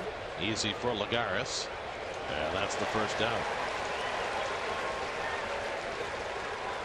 Well, there are your ERA among staff starters in the National League starting the night. Mets were just a shade behind the Cardinals, who lost today. That's presented by DraftKings. Play daily fantasy baseball for free on DraftKings.com. Enter promo code NYM for free entry. On cup and on mound. An impressive night for Jacob DeGrom. Martin Maldonado takes the pitch high. Maldonado grounded out his first time up. He's now 0 for his last 15.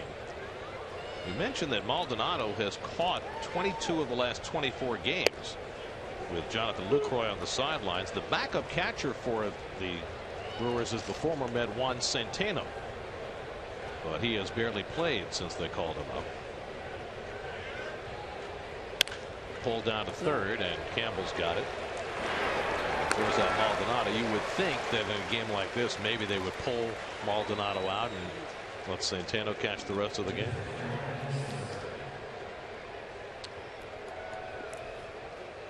Now the pitcher spot, and Brandon Kinsler will hit for himself. He's had one career at bat. So Kinsler is going to, this is called Uncle, crying uncle. Kinsler's going to have to eat up some innings. Yeah.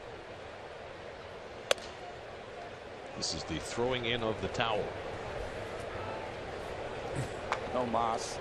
No mas. This is when your older brother was beating you up and you had you down the ground and you said, Uncle, I've had enough. And did he listen? Or Ma. Yeah.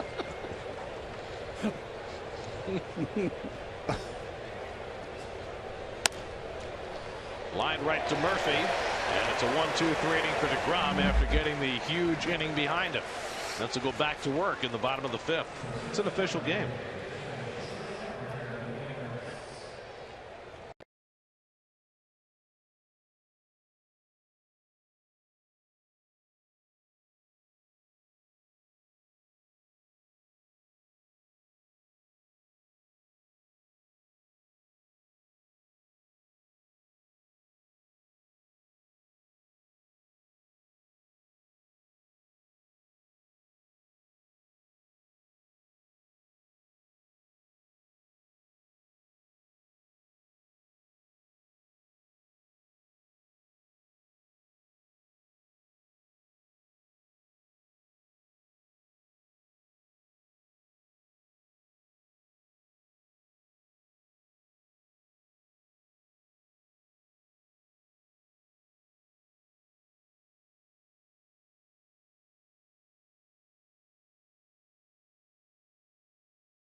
State Farm. Today's State Farm agent of the game is Alan Wheeler of Brooklyn. Contact Alan at wheeleragency.net. You look so young there, Ronnie.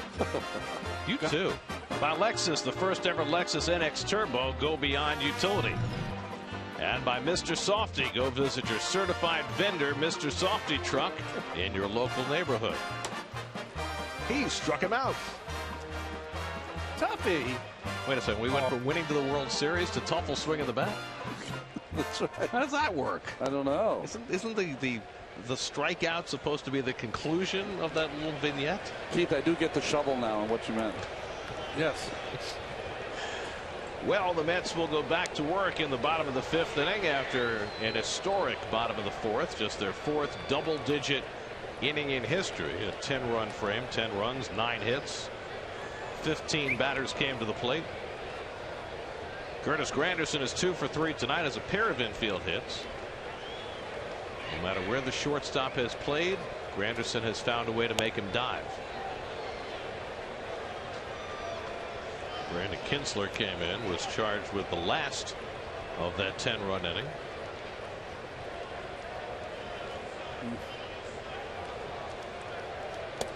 That's pretty cool how that was set up, right? 18, 17, 16.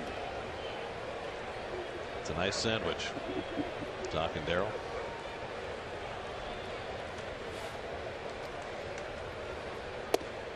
Two and one to Granderson with Lagares and Duda to follow. There you go. 16 on the right, 17 in the middle, 15 on the left. Look at your piping, just perfect. Yes, I always had my piping lined up. Like Werewolf from London. Perfect. That's a good changeup by Kinsler. 2-2. Didn't everybody line up their piping properly? Well, not really. Not really. There was some sloppiness. Yes. There was some sloppy guys. Can't imagine who. In the air to center field, and Gomez is right there, and that's the first out. I'm thinking the two guys at the top of the batting order. Yes. Maybe weren't quite line up the piping kind of guys. No, I think Wally always had his stuff pretty tight. Lenny was always fooling around with his uniform. He loved the look Lenny style with the batting gloves hanging out of his pocket. Yeah, but then he had the tobacco juice dripping down. Yeah, he Well, once the game started, they're done. Doug Sisk is a guy that would not really have the piping. No, he wouldn't care. Leave it to those guys out in the bullpen. Here's Lagares, 1 for 3, scored a run in the big 4th inning, and takes a strike from Kinsler. So you just put up an enormous inning, and you come back for the next round, and you've got a big lead. Is it possible to keep your concentration in the ensuing at bats? I always told you what Pete Rose told me. And Steve Garvey. No matter what the score is, a game like this, never give away at bats. If you've got 3 hits, you want 4. And that's the way you got to be. You got to bear down. Especially with what's going on here. It's just, there's been such a dearth of hitting that, let's get all of ours tonight to get something going so you can keep it going, But there's never the thought, hey, let's not waste him tonight. We might need him. No, never that thought. Definitely not.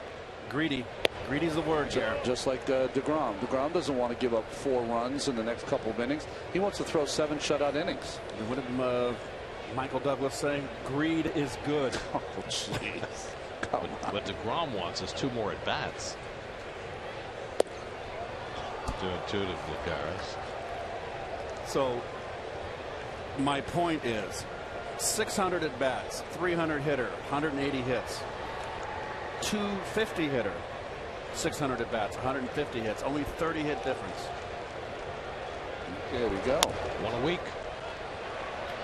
Kinsler off the mound, throws out Lagares 2 away. Well, the Mets are not the only team putting an opponent to rout. The San Francisco Giants, inspired tonight by the return of Hunter Pence,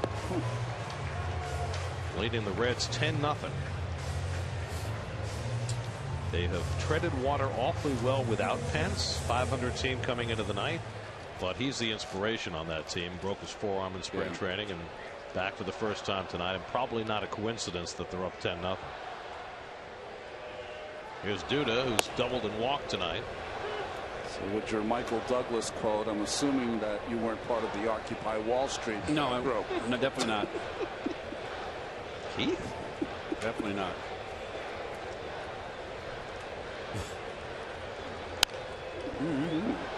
That got someone. Wow. Got a coach.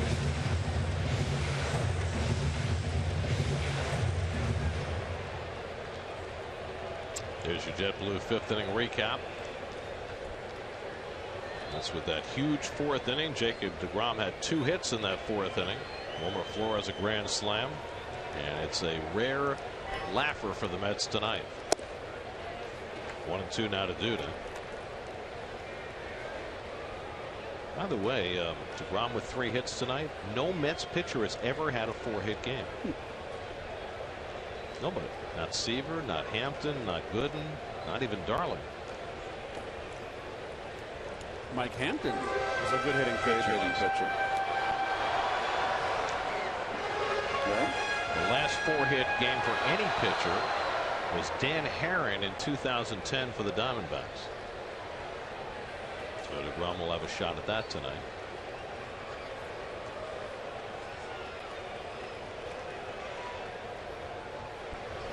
And Duda strikes out to end the inning. So Kinsler bounces back with a 1-2-3 bottom of the 5th. Nicely done up that dog. Orange and blue.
Jacob DeGrom takes the mound for the 6th, facing Luis Sardinas, who has one of the 3 Milwaukee hits tonight. Sardinas on his 22nd birthday, making his Brewers debut, and he takes a strike. By the way, in that Philadelphia game, Jeff Francoeur, who had the game-winning hit for the Phillies last night, hit a home run his first time up today. Oh, look at that. Dogs are Met fans too. Well, when you score 10 runs in an inning, everybody's a Mets fan. That's very cute.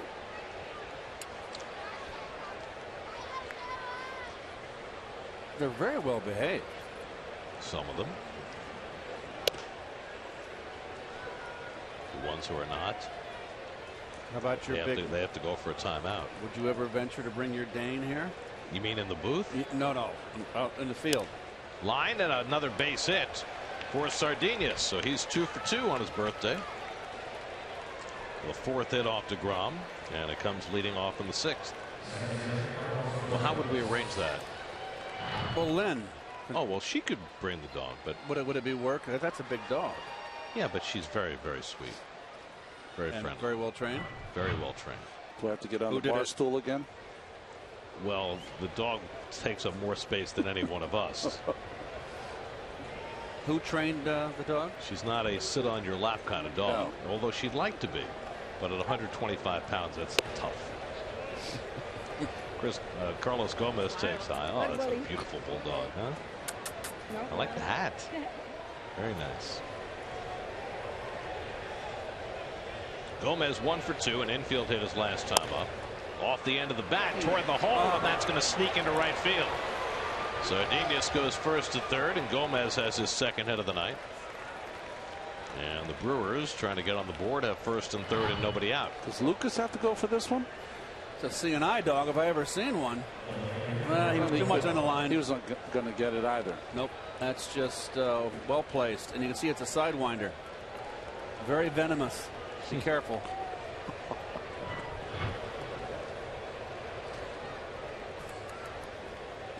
So now Gerardo Parra, who lined into a double play in the third inning, and at the time it was a 1-0 game. The Brewers had 2 men on, and he had a bullet that Duda was able to make a diving grab of and doubled up the runner at second base.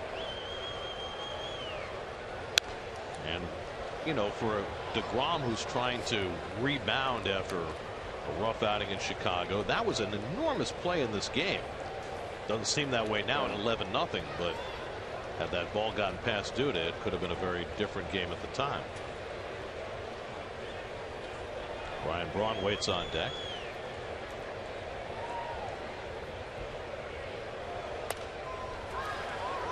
And DeGrom ahead 0-2. Jake has struck out 5, hasn't walked a batter. Boy, night after night, these Mets starting pitchers just don't walk anybody. DeGrom now 12 walks, 42 strikeouts, better than 3-to-1 ratio.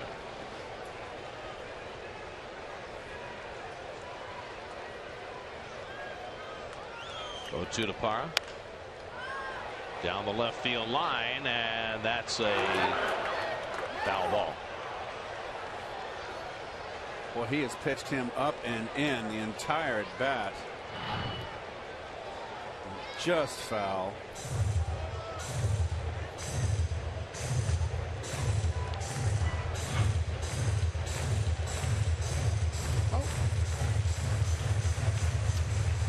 That's one disappointed cheesehead tonight. It's going to be a blast for the person behind you. Nice back of the head. Maybe no one there.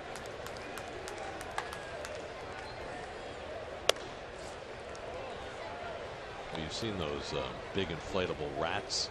Oh yeah, that's right. Maybe you bring one of those to sit behind the cheese.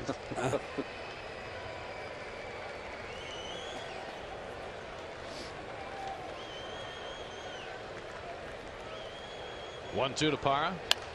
And he fouls that one away.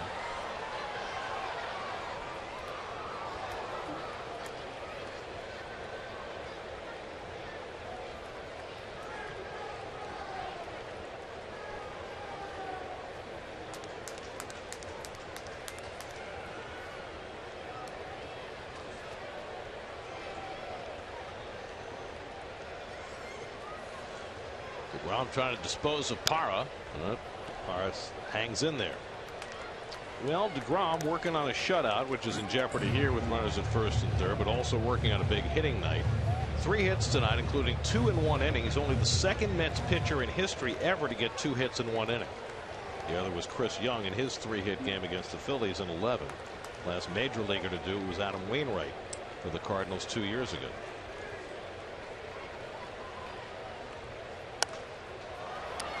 Although DeGrom might not get another at bat. Yeah. This might be his last inning. Well, the way Parra keeps fouling pitches away. I mean, what you're trying to think of as a pitcher here is that, you know, you're going to win this ball game. How do you minimize the damage? You would love 6 shutout innings. Chance of it happening with your infield back is probably nil. So you just want to amass these outs. Get Parra out. Try to get a ground ball to the next hitter. Don't make it too complicated. And he goes upstairs to strike him out. 6 strikeouts for DeGrom, and that's the first out of the inning. Well, I'll say one thing. He was consistent with DeGrom on that at bat. He just kept pounding him upstairs. Finally got him to chase. Well, right before that last pitch, you saw Dan Warthen on the phone. The Mets bullpen's going to get active now with DeGrom up over 90 pitches. His next start is scheduled for Thursday afternoon against the Cardinals, and we'd like to have him somewhat fresh for that. Eric Goodell, Jack Leathersich, both up in the Mets bullpen. Rain starting to fall again as Brian Braun steps in.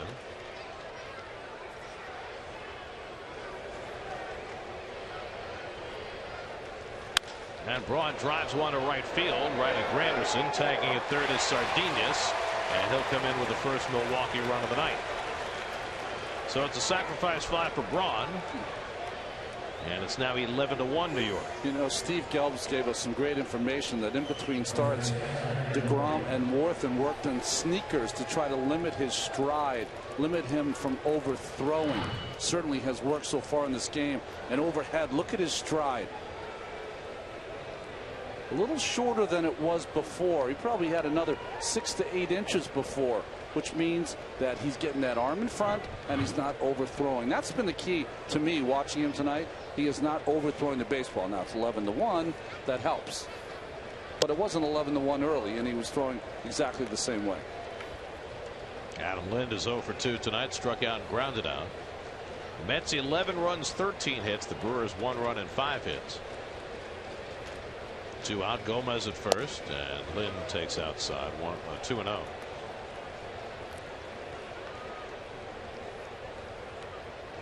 With the Mets sporting a huge lead, Duda is playing behind Gomez at first base.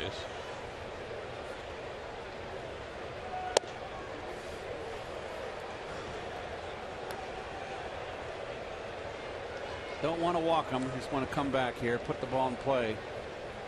A little loss of concentration there. That's all that was. DeGrom has not walked anybody tonight. Walked 4 in his last start. And there's his first walk of this game. And Worthen's going to go out for a conversation.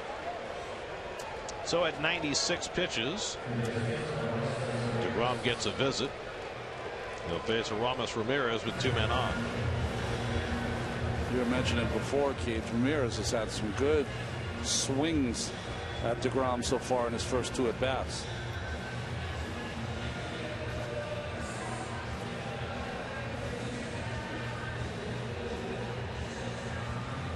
Honestly, for Worthen, just trying to kind of get him through this inning.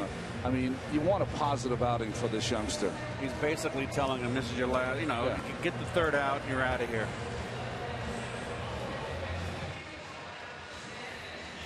Hey kids, you can win a chance to join us in the booth and call a Mets game on SNY. Just go to sny.tv/Kitcaster. Submit an essay on the topic provided and you'll be entered in the SNY Kitcaster contest presented by New York's 529 College Savings Program.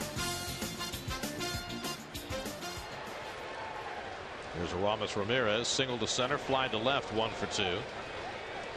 And he drives one foul deep down the left field side. Well, at this stage in the ball game, when you're down 11-1, the Brewers still hacking on first pitch. You know what? A game like this, the middle of the game, middle late, let your guys swing the bat.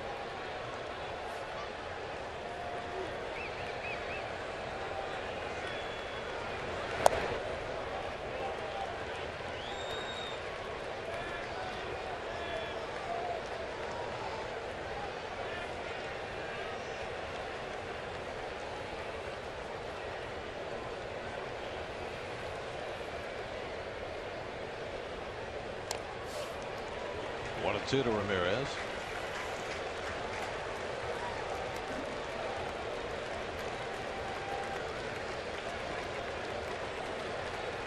Scooter Gennett would be next. But on his 100th pitch, DeGrom will seek to put a cap on what has been a glorious night for him and his teammates.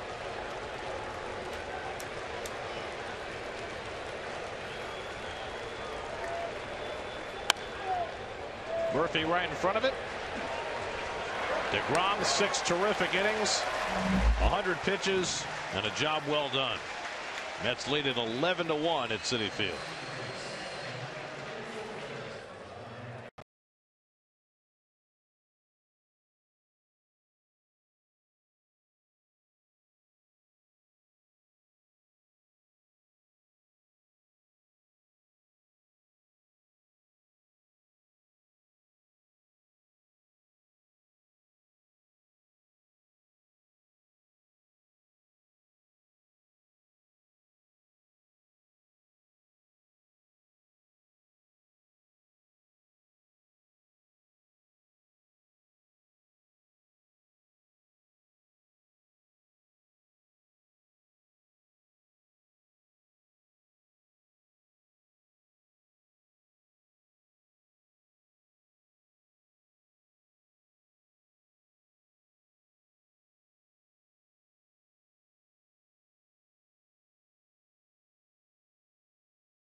And Juan Santana will do the catching. Martin Maldonado moves from catcher to first base. Hector Gomez comes into play third base. Chris Davis is now playing left field. Gerardo Parra moves from left field to center field.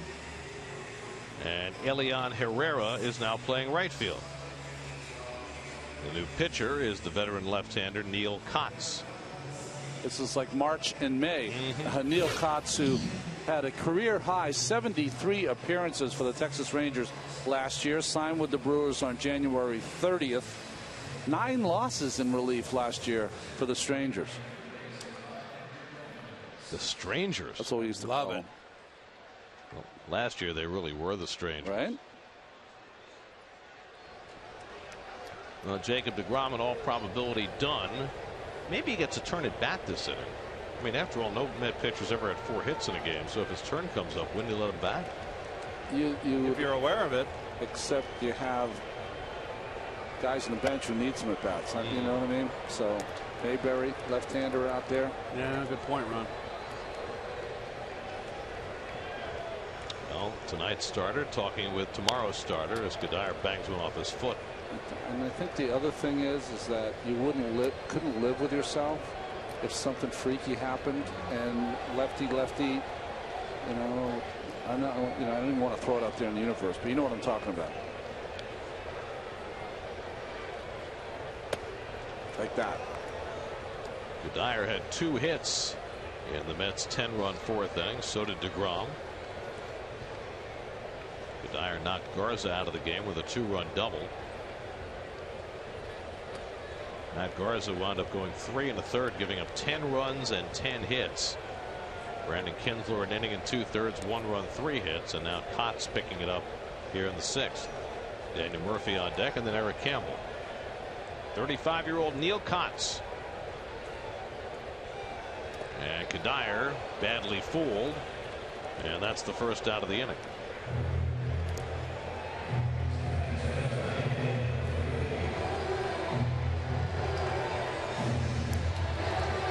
So 1 out and nobody on. Here's Murphy, who had a 2-run double in the 10-run 4th.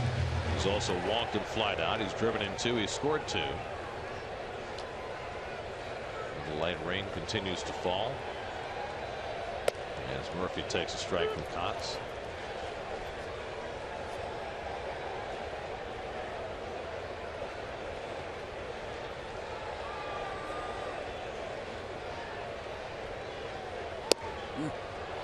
That looks good still for the veteran. 92 from the left side works.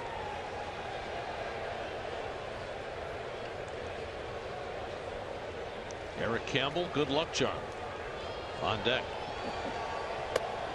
That's right. He was in the middle of that lineup when they went through that 11-game winning streak. He started the last 8 games of that 11-game winning streak. Then he and the team went cold and he got sent down. Well, he's back, and Mets have put up a huge night. 2-2 to Murphy. The Mets have been in sole possession of first place every day since April 16th, so a solid month. The largest lead was 4.5 games. It's just a half game going into tonight over Washington. The Nats have begun playing extremely well. And they are off to a fast start in San Diego again tonight. They got 3 runs in the first inning off Andrew Cashner. That means that Bryce Harper's probably in the middle of that. He's been red hot. Well, it's interesting because they've been doing it with their hitting. You know their pitching's going to come around, although they sustained a big injury last night. Doug Fister going on the disabled list.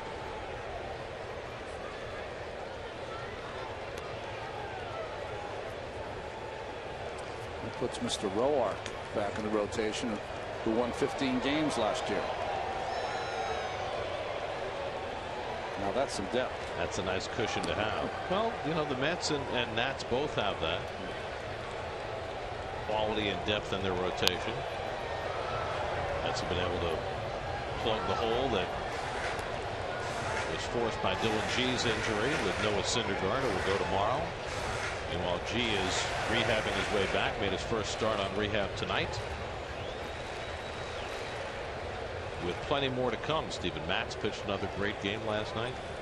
He appears to be big league ready. Murphy pops one up in foul ground. Hector Gomez has room and puts it away for the second out. His biggest problem was negotiating the third base umpire. It's always the same phrase. I think we picked it up on our audio. Everyone in the field was yelling the same thing. You've got room. You've got room. That's the phrase.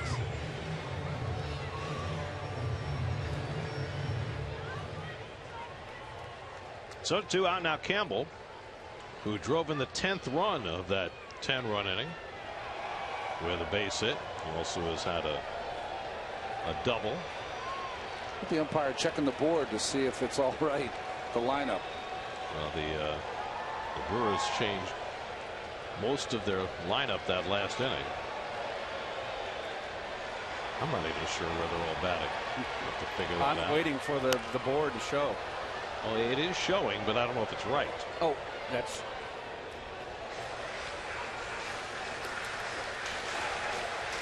And the official announcement in the press box has not been made about where they're hitting, but that's, I guess, the best guess of the folks running the scoreboard. We'll figure it out as we go along. Kind of like we do in spring training.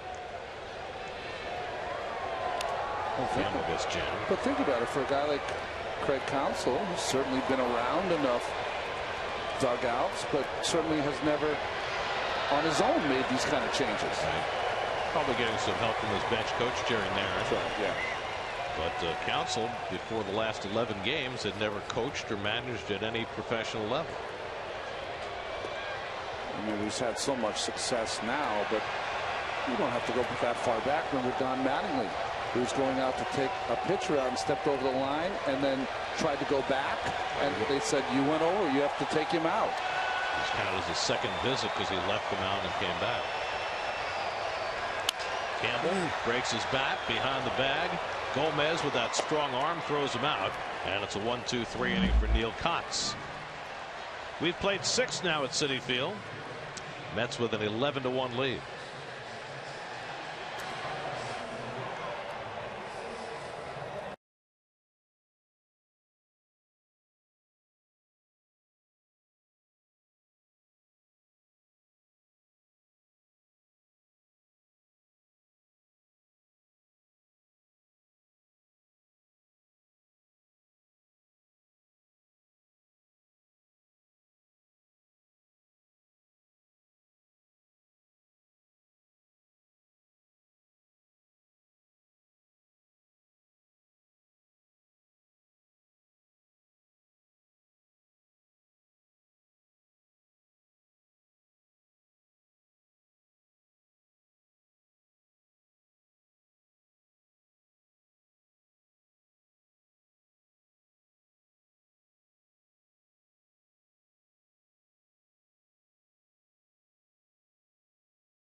We saw why Noah Syndergaard was so highly regarded. Now he comes to the big town. Syndergaard's Citi Field debut tomorrow. Well, I was impressed with his start, Gare. There you see probable Syndergaard against Willie Peralta tomorrow afternoon. It's pretty good, right? Wrigley Field in New York City. First 2 times out. Threw hard, didn't he? Yeah, he did. Changes for the Mets. Kirk Neuenhuis comes in to play left field. And Eric Goodell will pitch the 7th inning for the Mets. Jeff Nelson has been spending the better part of the inning here in between trying to find out from both dugouts where everyone is on the field and in the lineup. We still don't know for sure, and they just indicated double switch for Neuenhuis and Goodell, which means Goodell is hitting in the number 4 hole and Neuenhuis in the 8 hole, which is not what it says on the scoreboard. So we don't know whether what's on the scoreboard for the Brewers is right either, but we do know Scooter Gennett leads off in the top of the 7th. He's 0 for 2 today, and Goodell misses high ball 1. Eric Goodell quite quietly has put together a very nice stretch. Still hasn't allowed a run, has he? 12 outings. He's got the big curveball. Likes to throw it. He's got the good curveball. His fastball control is what he always works on. If he's got that, he can be devastating. And he's added that split finger, which I think is another strikeout weapon for him.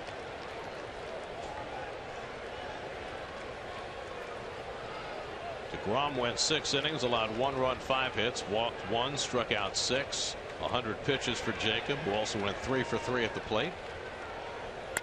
Hit hard, and Goodell with a nice pickup. 1 out.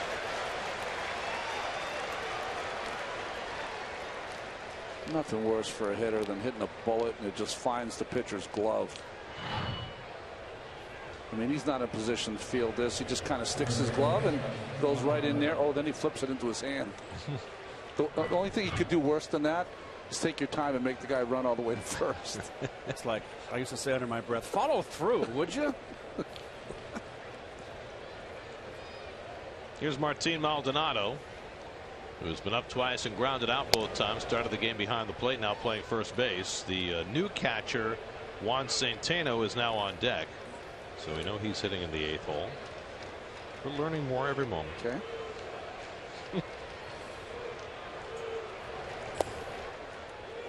2-0 to Maldonado. I guess they kept Maldonado in the game just in case Centeno were to get hurt. They'd still have a catcher. They have saved 1 player on their bench. Jason Rogers not yet in the game. He's the only guy that Craig Counsell did not bring in that last half inning. And he's a first baseman, so that's keeping him out of the game. Right. But he'll pinch hit at some point. Let's see. I think they finally figured out the lineup. So they got Chris Davis sitting in the 1 hole.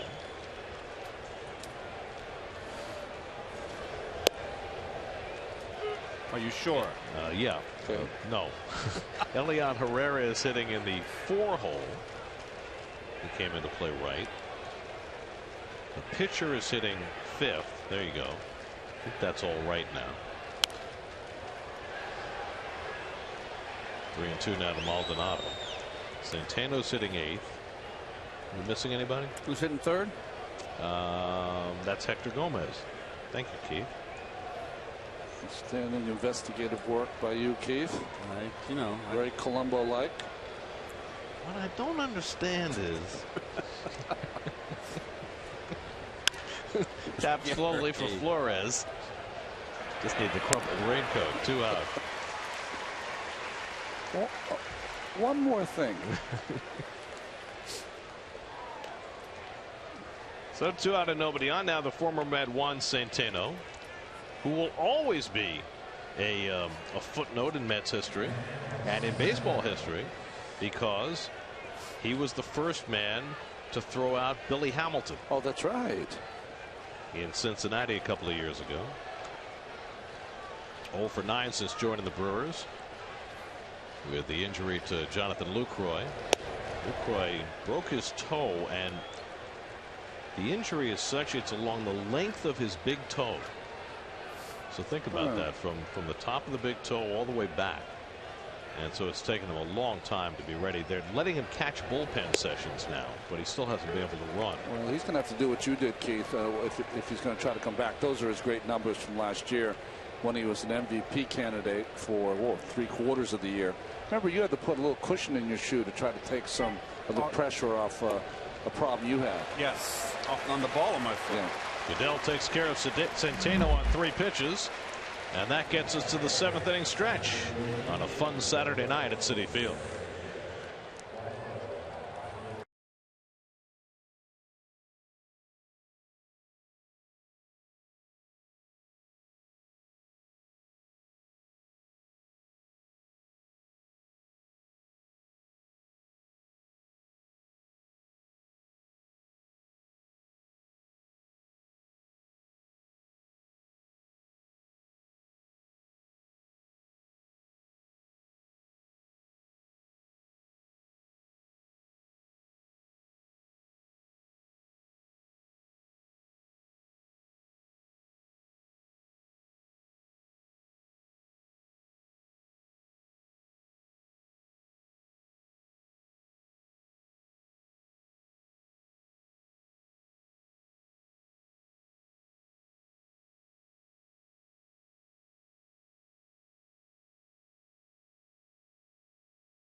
Night for the first time ever.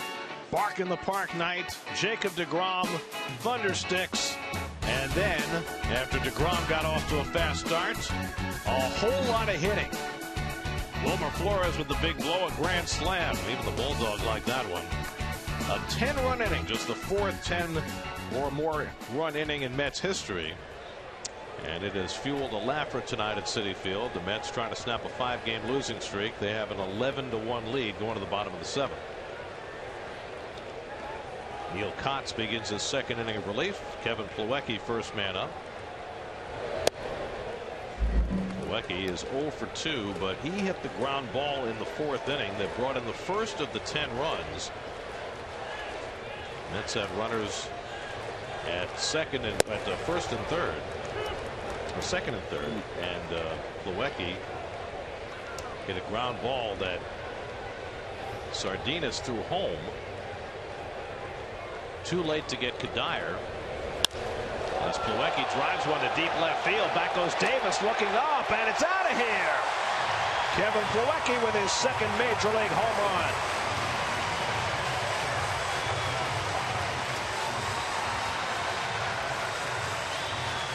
Mets have given the baseball a workout tonight. It's 12-1.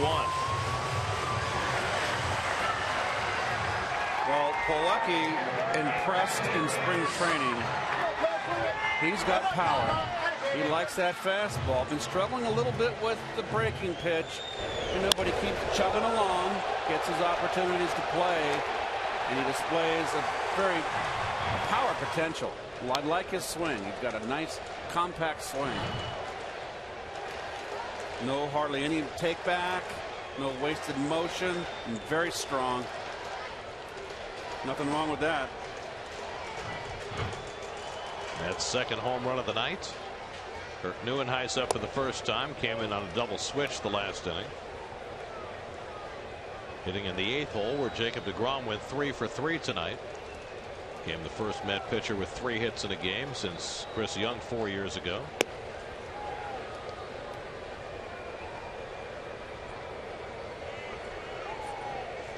Plawecki, his second RBI of the night, his second home run of the season, a night after he was so dizzy because of a sinus infection he couldn't even come up to pinch hit. But obviously feeling a whole lot better today, and even better now. 2-2 to Neuenhuis.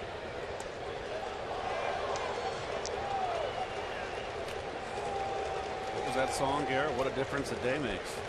24 little hours.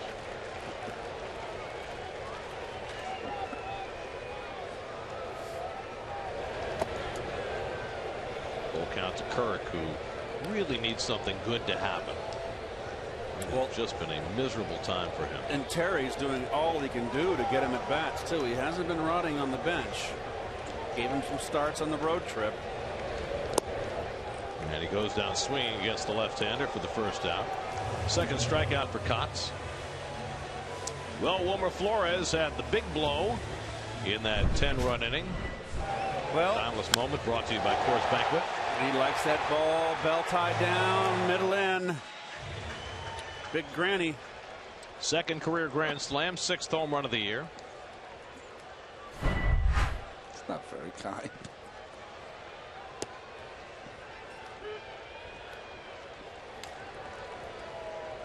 Keith makes a good point, though. Every time you see him hit the ball at the ballpark, it's in the same little area, down and in. I mean, extremely quick hands in. Yep. And pitches sometimes that are pitches right on that inside corner. He can still turn around. He can lull you to sleep because he looks like a pin hitter when he goes to the opposite field. He kind of slaps the ball, but then he can turn on that inside pitch with pop. He's got 6 home runs. Which leads the team. He's the only major league shortstop to lead his team in home runs. And I believe he came into tonight's game as second in home runs in the major leagues shortstops. So I don't know if that put him on tied on. I think Peralta had 6. Yeah, it's a Peralta. I think they're even. Although, let's see, did Peralta hit one today?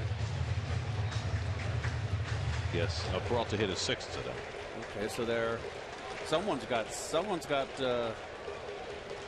came into tonight with 6. And Wilmer hits it sharply. Beautiful diving stop by Sardinas. One hop throw and too late to get Flores. Boy, Sardinas been diving all over the place tonight. Boy, I've never seen in a game so many hot shots where a player's got a layout. It's been mainly Sardinas. And guys beating it out. Almost shortstop on shortstop crime there.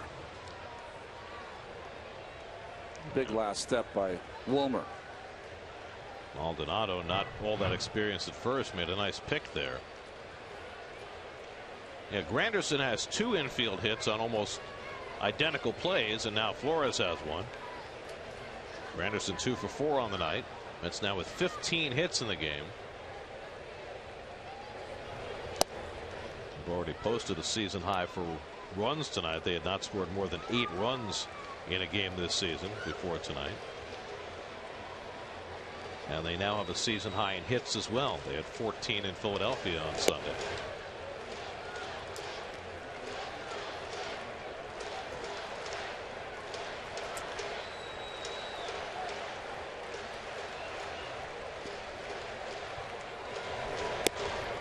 Doing 1 to Granderson with Juan Lagares on deck.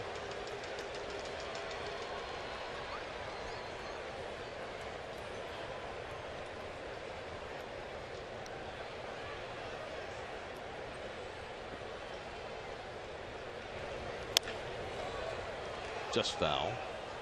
2-2.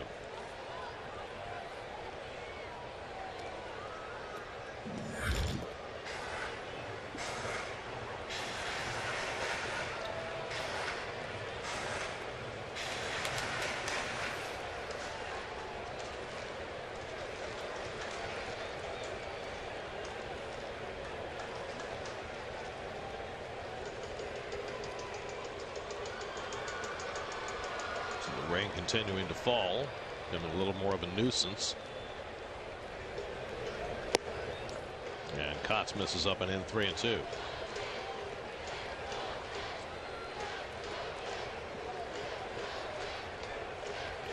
Kotz being asked to work a second inning of relief in a blowout game.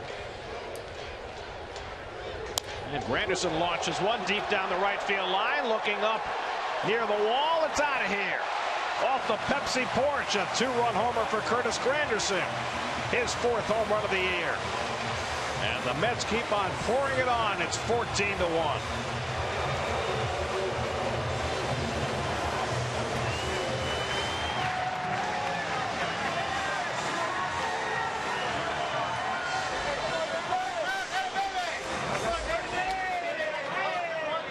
Second home run of the inning, 3rd of the night for New York. Slider. Get me over slider down middle, and you can tell it goodbye in the immortal words of Lon Simmons. Well, the Mets with their second 3-home run game in the last 3 days. Hit 3 home runs in a losing cause Thursday in Chicago, and now 3 more home runs tonight amongst their 16 hits. Well, the Brew Crew pitching staff now has given up 54 home runs on the season. That is the most in the National League. I don't know if it's the majors, but certainly the National League by far.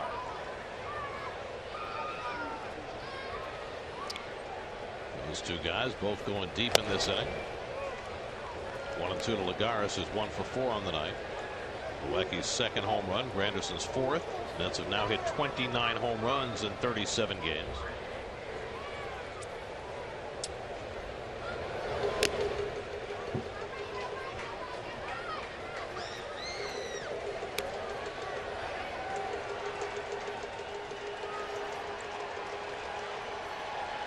So you never think maybe we should save some of these for tomorrow. No. This is go for it. Lagares strikes out for the 2nd out of the game. The only reason I say that is because you know that fans think that way. Hey, they got shut out yesterday and they got 14 runs today. And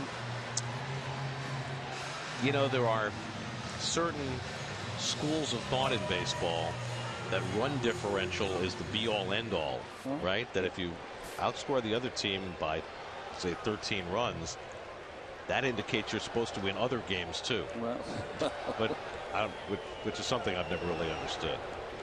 Here's Lucas Duda.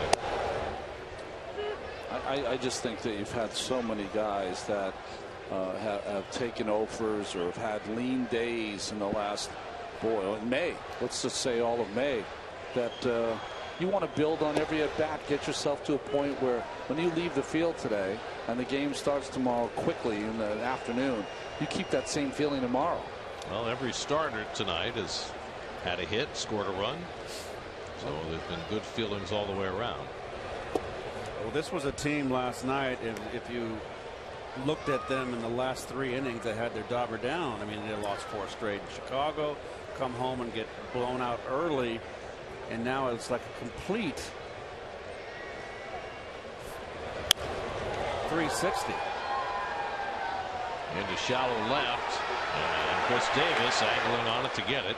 That retires the side, but the Mets with a pair of long balls in the bottom of the 7th inning. Kevin Plawecki launching his second major league home run. Granderson with a 2-run shot, and it's 14-1 New York going to the 8th.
Game hitting streak for Wilson Ramos. He's been red hot.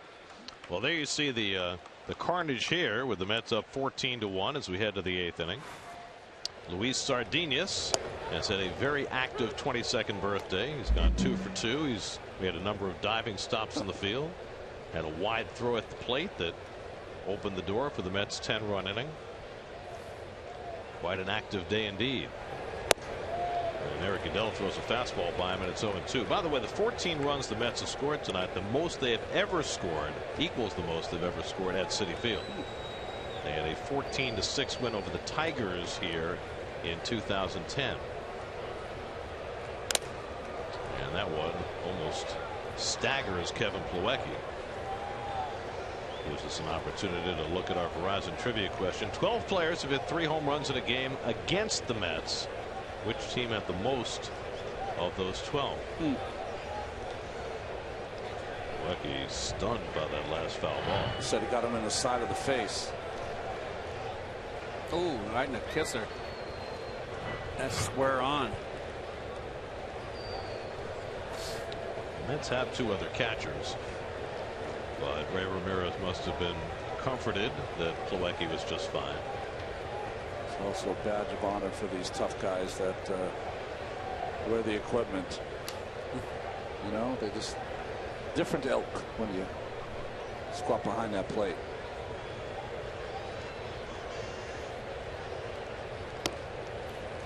One and two to Sardinius. Chris Davis is on deck. And then Gerardo Parra.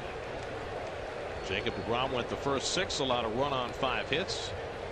He is the beneficiary of all this largesse. There's a good splitter by Goodell to strike out Sardinius. Second strikeout in relief for Goodell. SNY Super Slow Motion is brought to you by your Mercedes-Benz Tri-State dealers. Visit them on the web at searchmercedes.com. It's a nice pitch. Goodell with that little splitter. I told you about that. That could be an equalizer for him against left-handers. Everybody doesn't want anybody. The powers to be don't want pitchers throwing a splitter. Splitter was a tough pitch. Chris Davis up for the first time. When you throw the split finger and he's throwing it with the seams, what happens is that your arm is speed is going to be the same as a fastball, but it just tumbles out of your hand, and that's what fools the hitter. And you saw that it had rotation. It kind of tumbles, which means top to bottom spin, but you can't read it as a hitter. It looks like a fastball coming in, and that's why that pitch was death. It was murderous, that pitch.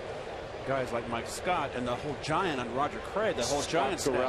Garrelts, Kelly Downs, Buffy, they all threw it. Off the end of the bat. Lagares charging. 2 out. So Davis is retired. 2 out and nobody on. During tonight's game, you can get interactive with SNY Game Day on SNY.TV, featuring pitch-by-pitch coverage, player cards, and in-depth stats. Check out SNY Game Day on SNY.TV, your online home of all things New York sports. Now Gerardo Parra bats with 2 out and nobody on. Parra 0 for 3 tonight after a 3-hit game last night. Mets have rung up season highs in runs and hits. 14 runs, 16 hits. The Brewers just 1 run and 5 hits. Curveball in for a strike.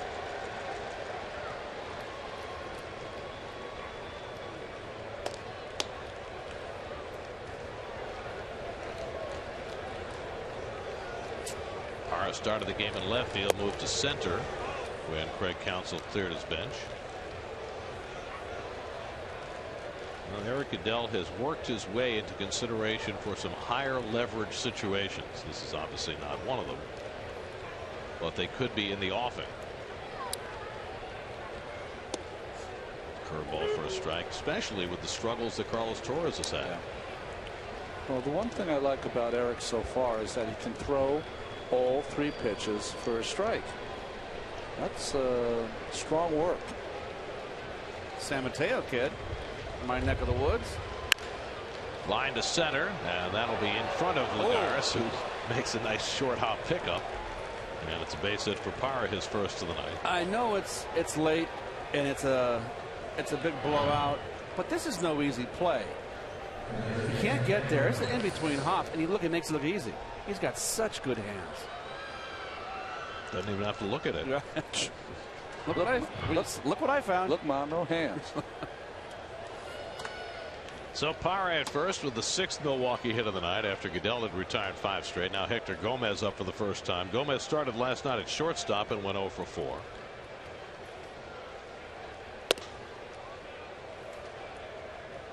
And he holds on the pitch upstairs, ball 1.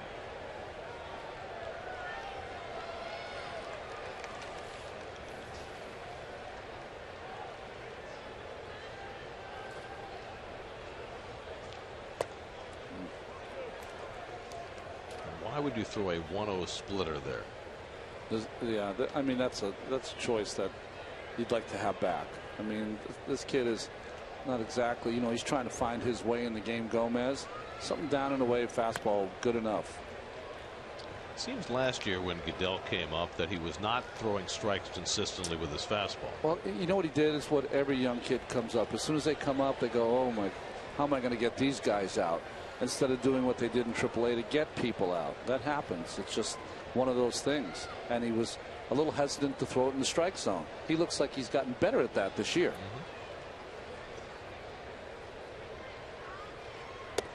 Well, if he can get his curveball over, if he can get ahead with his fastball, he's got weapons. I will tell you, though, there'd be people in the dugout hooting at you if you threw a 2-1 curveball in a 14-1 game, screaming at you. And I'd say it's good for him, but they'd be screaming at you. And he strikes him out on a breaking ball in the dirt. 3 strikeouts in 2 innings for Goodell in relief. It's Fedora night. Every night should be Fedora night.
You know why?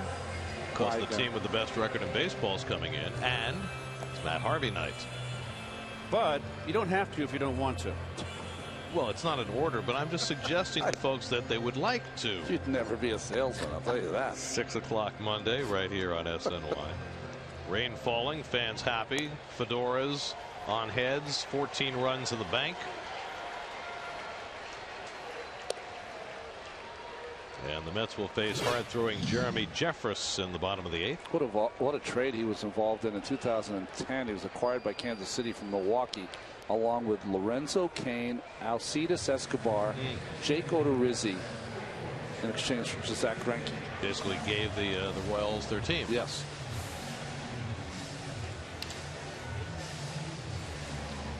John Mayberry will pinch hit for the pitcher, and then Ruben Tejada is out on deck to bat for Daniel Murphy. So 2 strong innings in relief for Eric Goodell. And the Mets will have somebody else finish up in the night. Spring training game. Lots of changes. Mayberry flying out as a pinch hitter last night. Jeffress fires outside. Jeffress was a first-round pick by the Brewers back in '06, coming out of high school in South Boston, Virginia. He's always had a great arm, but we're never quite sure where it's going. See, I always root for in these games that an everyday player will pitch at some point. Well, maybe Craig Counsell ran out of dudes. Well, he's managed to limit the damage to his bullpen because he got an inning and 2/3 out of Kinsler and 2 innings out of Kotz, and now he just needs 3 outs from Jeffress to do his due diligence and get himself ready for tomorrow.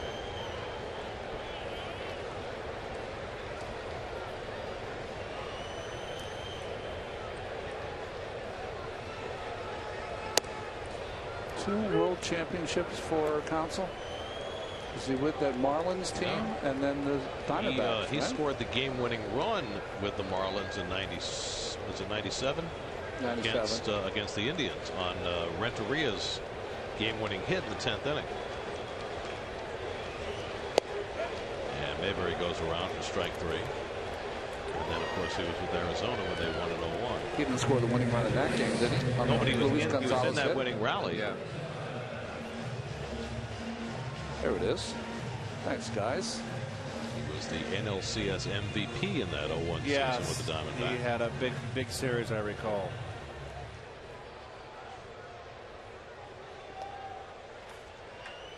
So here's Tejada batting for Murphy, who went 1 for 3, a double, 2 RBIs.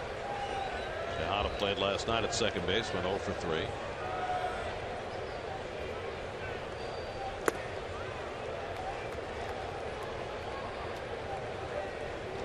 Eric Campbell waits on deck.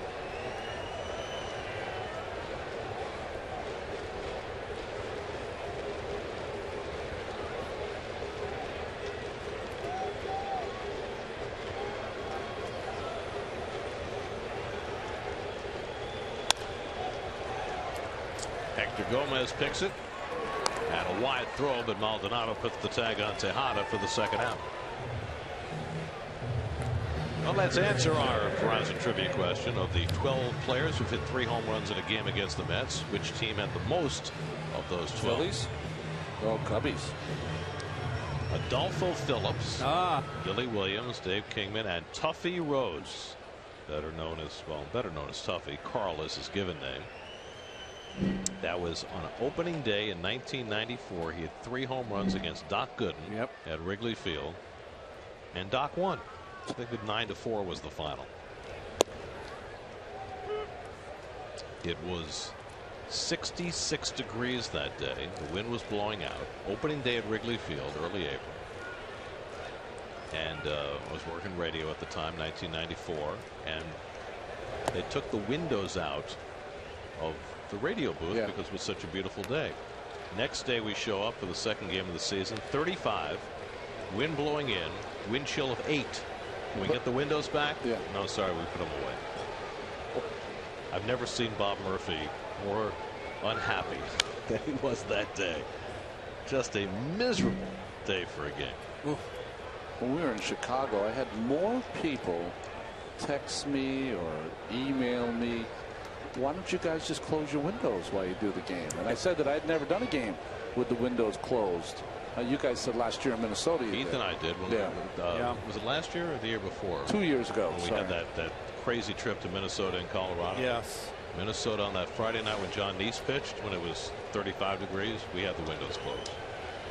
No windows in Colorado. Well, you know, because of the camera. TV, right? TV, when we have the camera in the booth, you can't close the windows because the camera can't shoot through the glass. But in Minnesota, we didn't have the camera in the booth, so.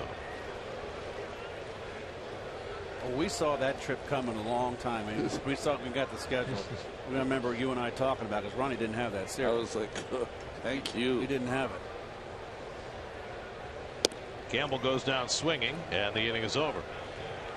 1-2-3 inning for Jeffress, and now 3 more outs again to put the cap on a Met rout.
Odyssey's at second base. John Mayberry in right field, and Jack Leathersich will try and get the final 3 outs of the night. Looking at his hat there, trying to find some inspiration. Leathersich is a guy that is going to get an opportunity here after being recalled recently to show his wares and see if he can get people out from the left side. In his minor league career, he's always done it. He's a little wild. Gets to prove it in the next couple of games. Called up earlier this week for the second time when Buddy Carlisle went on the disabled list. Walked the only batter he faced in Chicago. Elian Herrera, first man to face him here, and takes up and away for ball 1. Herrera getting his first at bat of the night.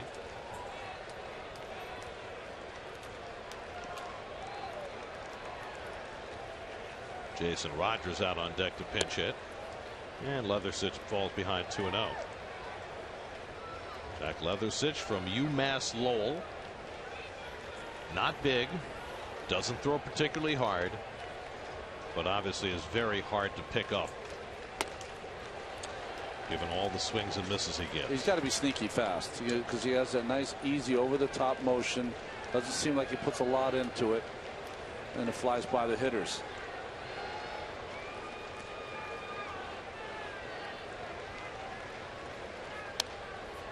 Elian Herrera recently had a stretch where he was playing every day with Aramis Ramirez out, and he had home runs in 3 straight games. Former Dodgers utility man.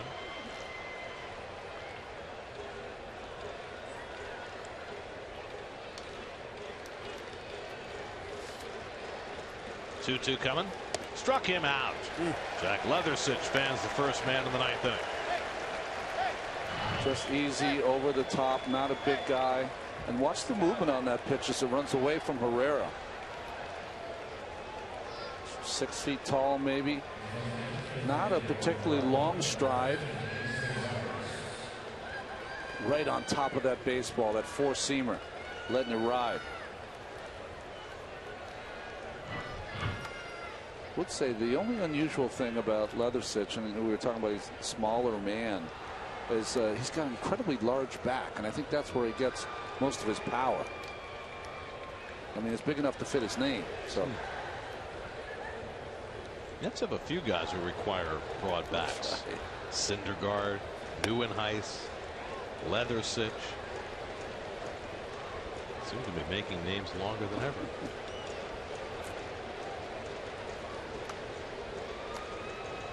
It's no Van Landingham or Saltalamacchia. William Van Landingham, right? For years, that was the longest name in Major League history till Saltalamacchia came along. That just blew everybody away. More letters, more syllables. Just went on forever. Salty, did he sign with the Diamondbacks? He was thinking of signing with them, going to the minor leagues. After the Marlins let him go.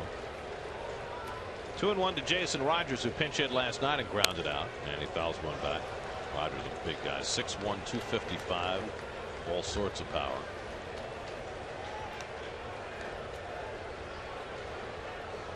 What's he built like? Tillman Young? Bill Madlock. No, there you go. That's a good call.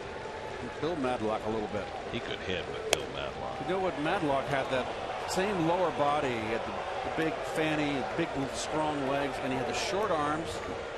And used to stand right on the dish. Stand on the dish, and you could not get inside on Bill Madlock. 2-time batting champion, one for the Pirates, one for the Giants. Up the middle, and Rogers has a pinch hit. So Jason Rogers picks up hit number 7 for the Brewers. When you strike everyone out, usually you don't get in that fielding position as a pitcher, as he falls off and the ball goes right back up through the middle. Throws a courtesy backhand at it. So 1 out and 1 on. Now Scooter Gennett, who hit one in a very similar spot his last time up, but Eric Goodell was in better fielding position and was able to scoop it up. So Gennett is 0 for 3. Well, after the post game tonight, it's Geico Sports Night. Rangers, another 1-goal win. American Pharoah through the slop sets up a Triple Crown chance in the Belmont, and much more on the Mets huge inning tonight.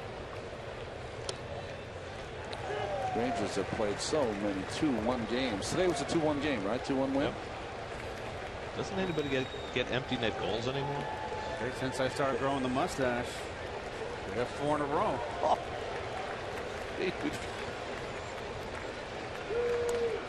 Jeanette fouls one off. The rain right now is coming down harder than it has all night. I guarantee you it'll have to be a monsoon. The umpires will call this one. The one thing I'll tell you is if they ever were to stop it now, it used to be you had to wait a minimum amount of time. For years it was an hour and 15 minutes. Now they can call it in 5 minutes if they want. And in a game like this they probably would if they ever had to stop it. Jeanette, it's a double play ball. This could end it. The turn by Flores and the ball game is over. The Mets put up one of their biggest innings in their history. A grand slam for Wilmer Flores. Home runs for Plawecki and Granderson. A bounce back performance for Jacob DeGrom. And the Mets have themselves a laugher tonight, 14-1 over the Brewers. Well, it's offense struggling so mightily. Those 4 games in Chicago, although they scored in the 4th game, the last game in that series, but really broke out big, and they really needed it. And last night they were really down in the dumps, and what a difference a day makes. 3 home runs, a grand slam from Flores.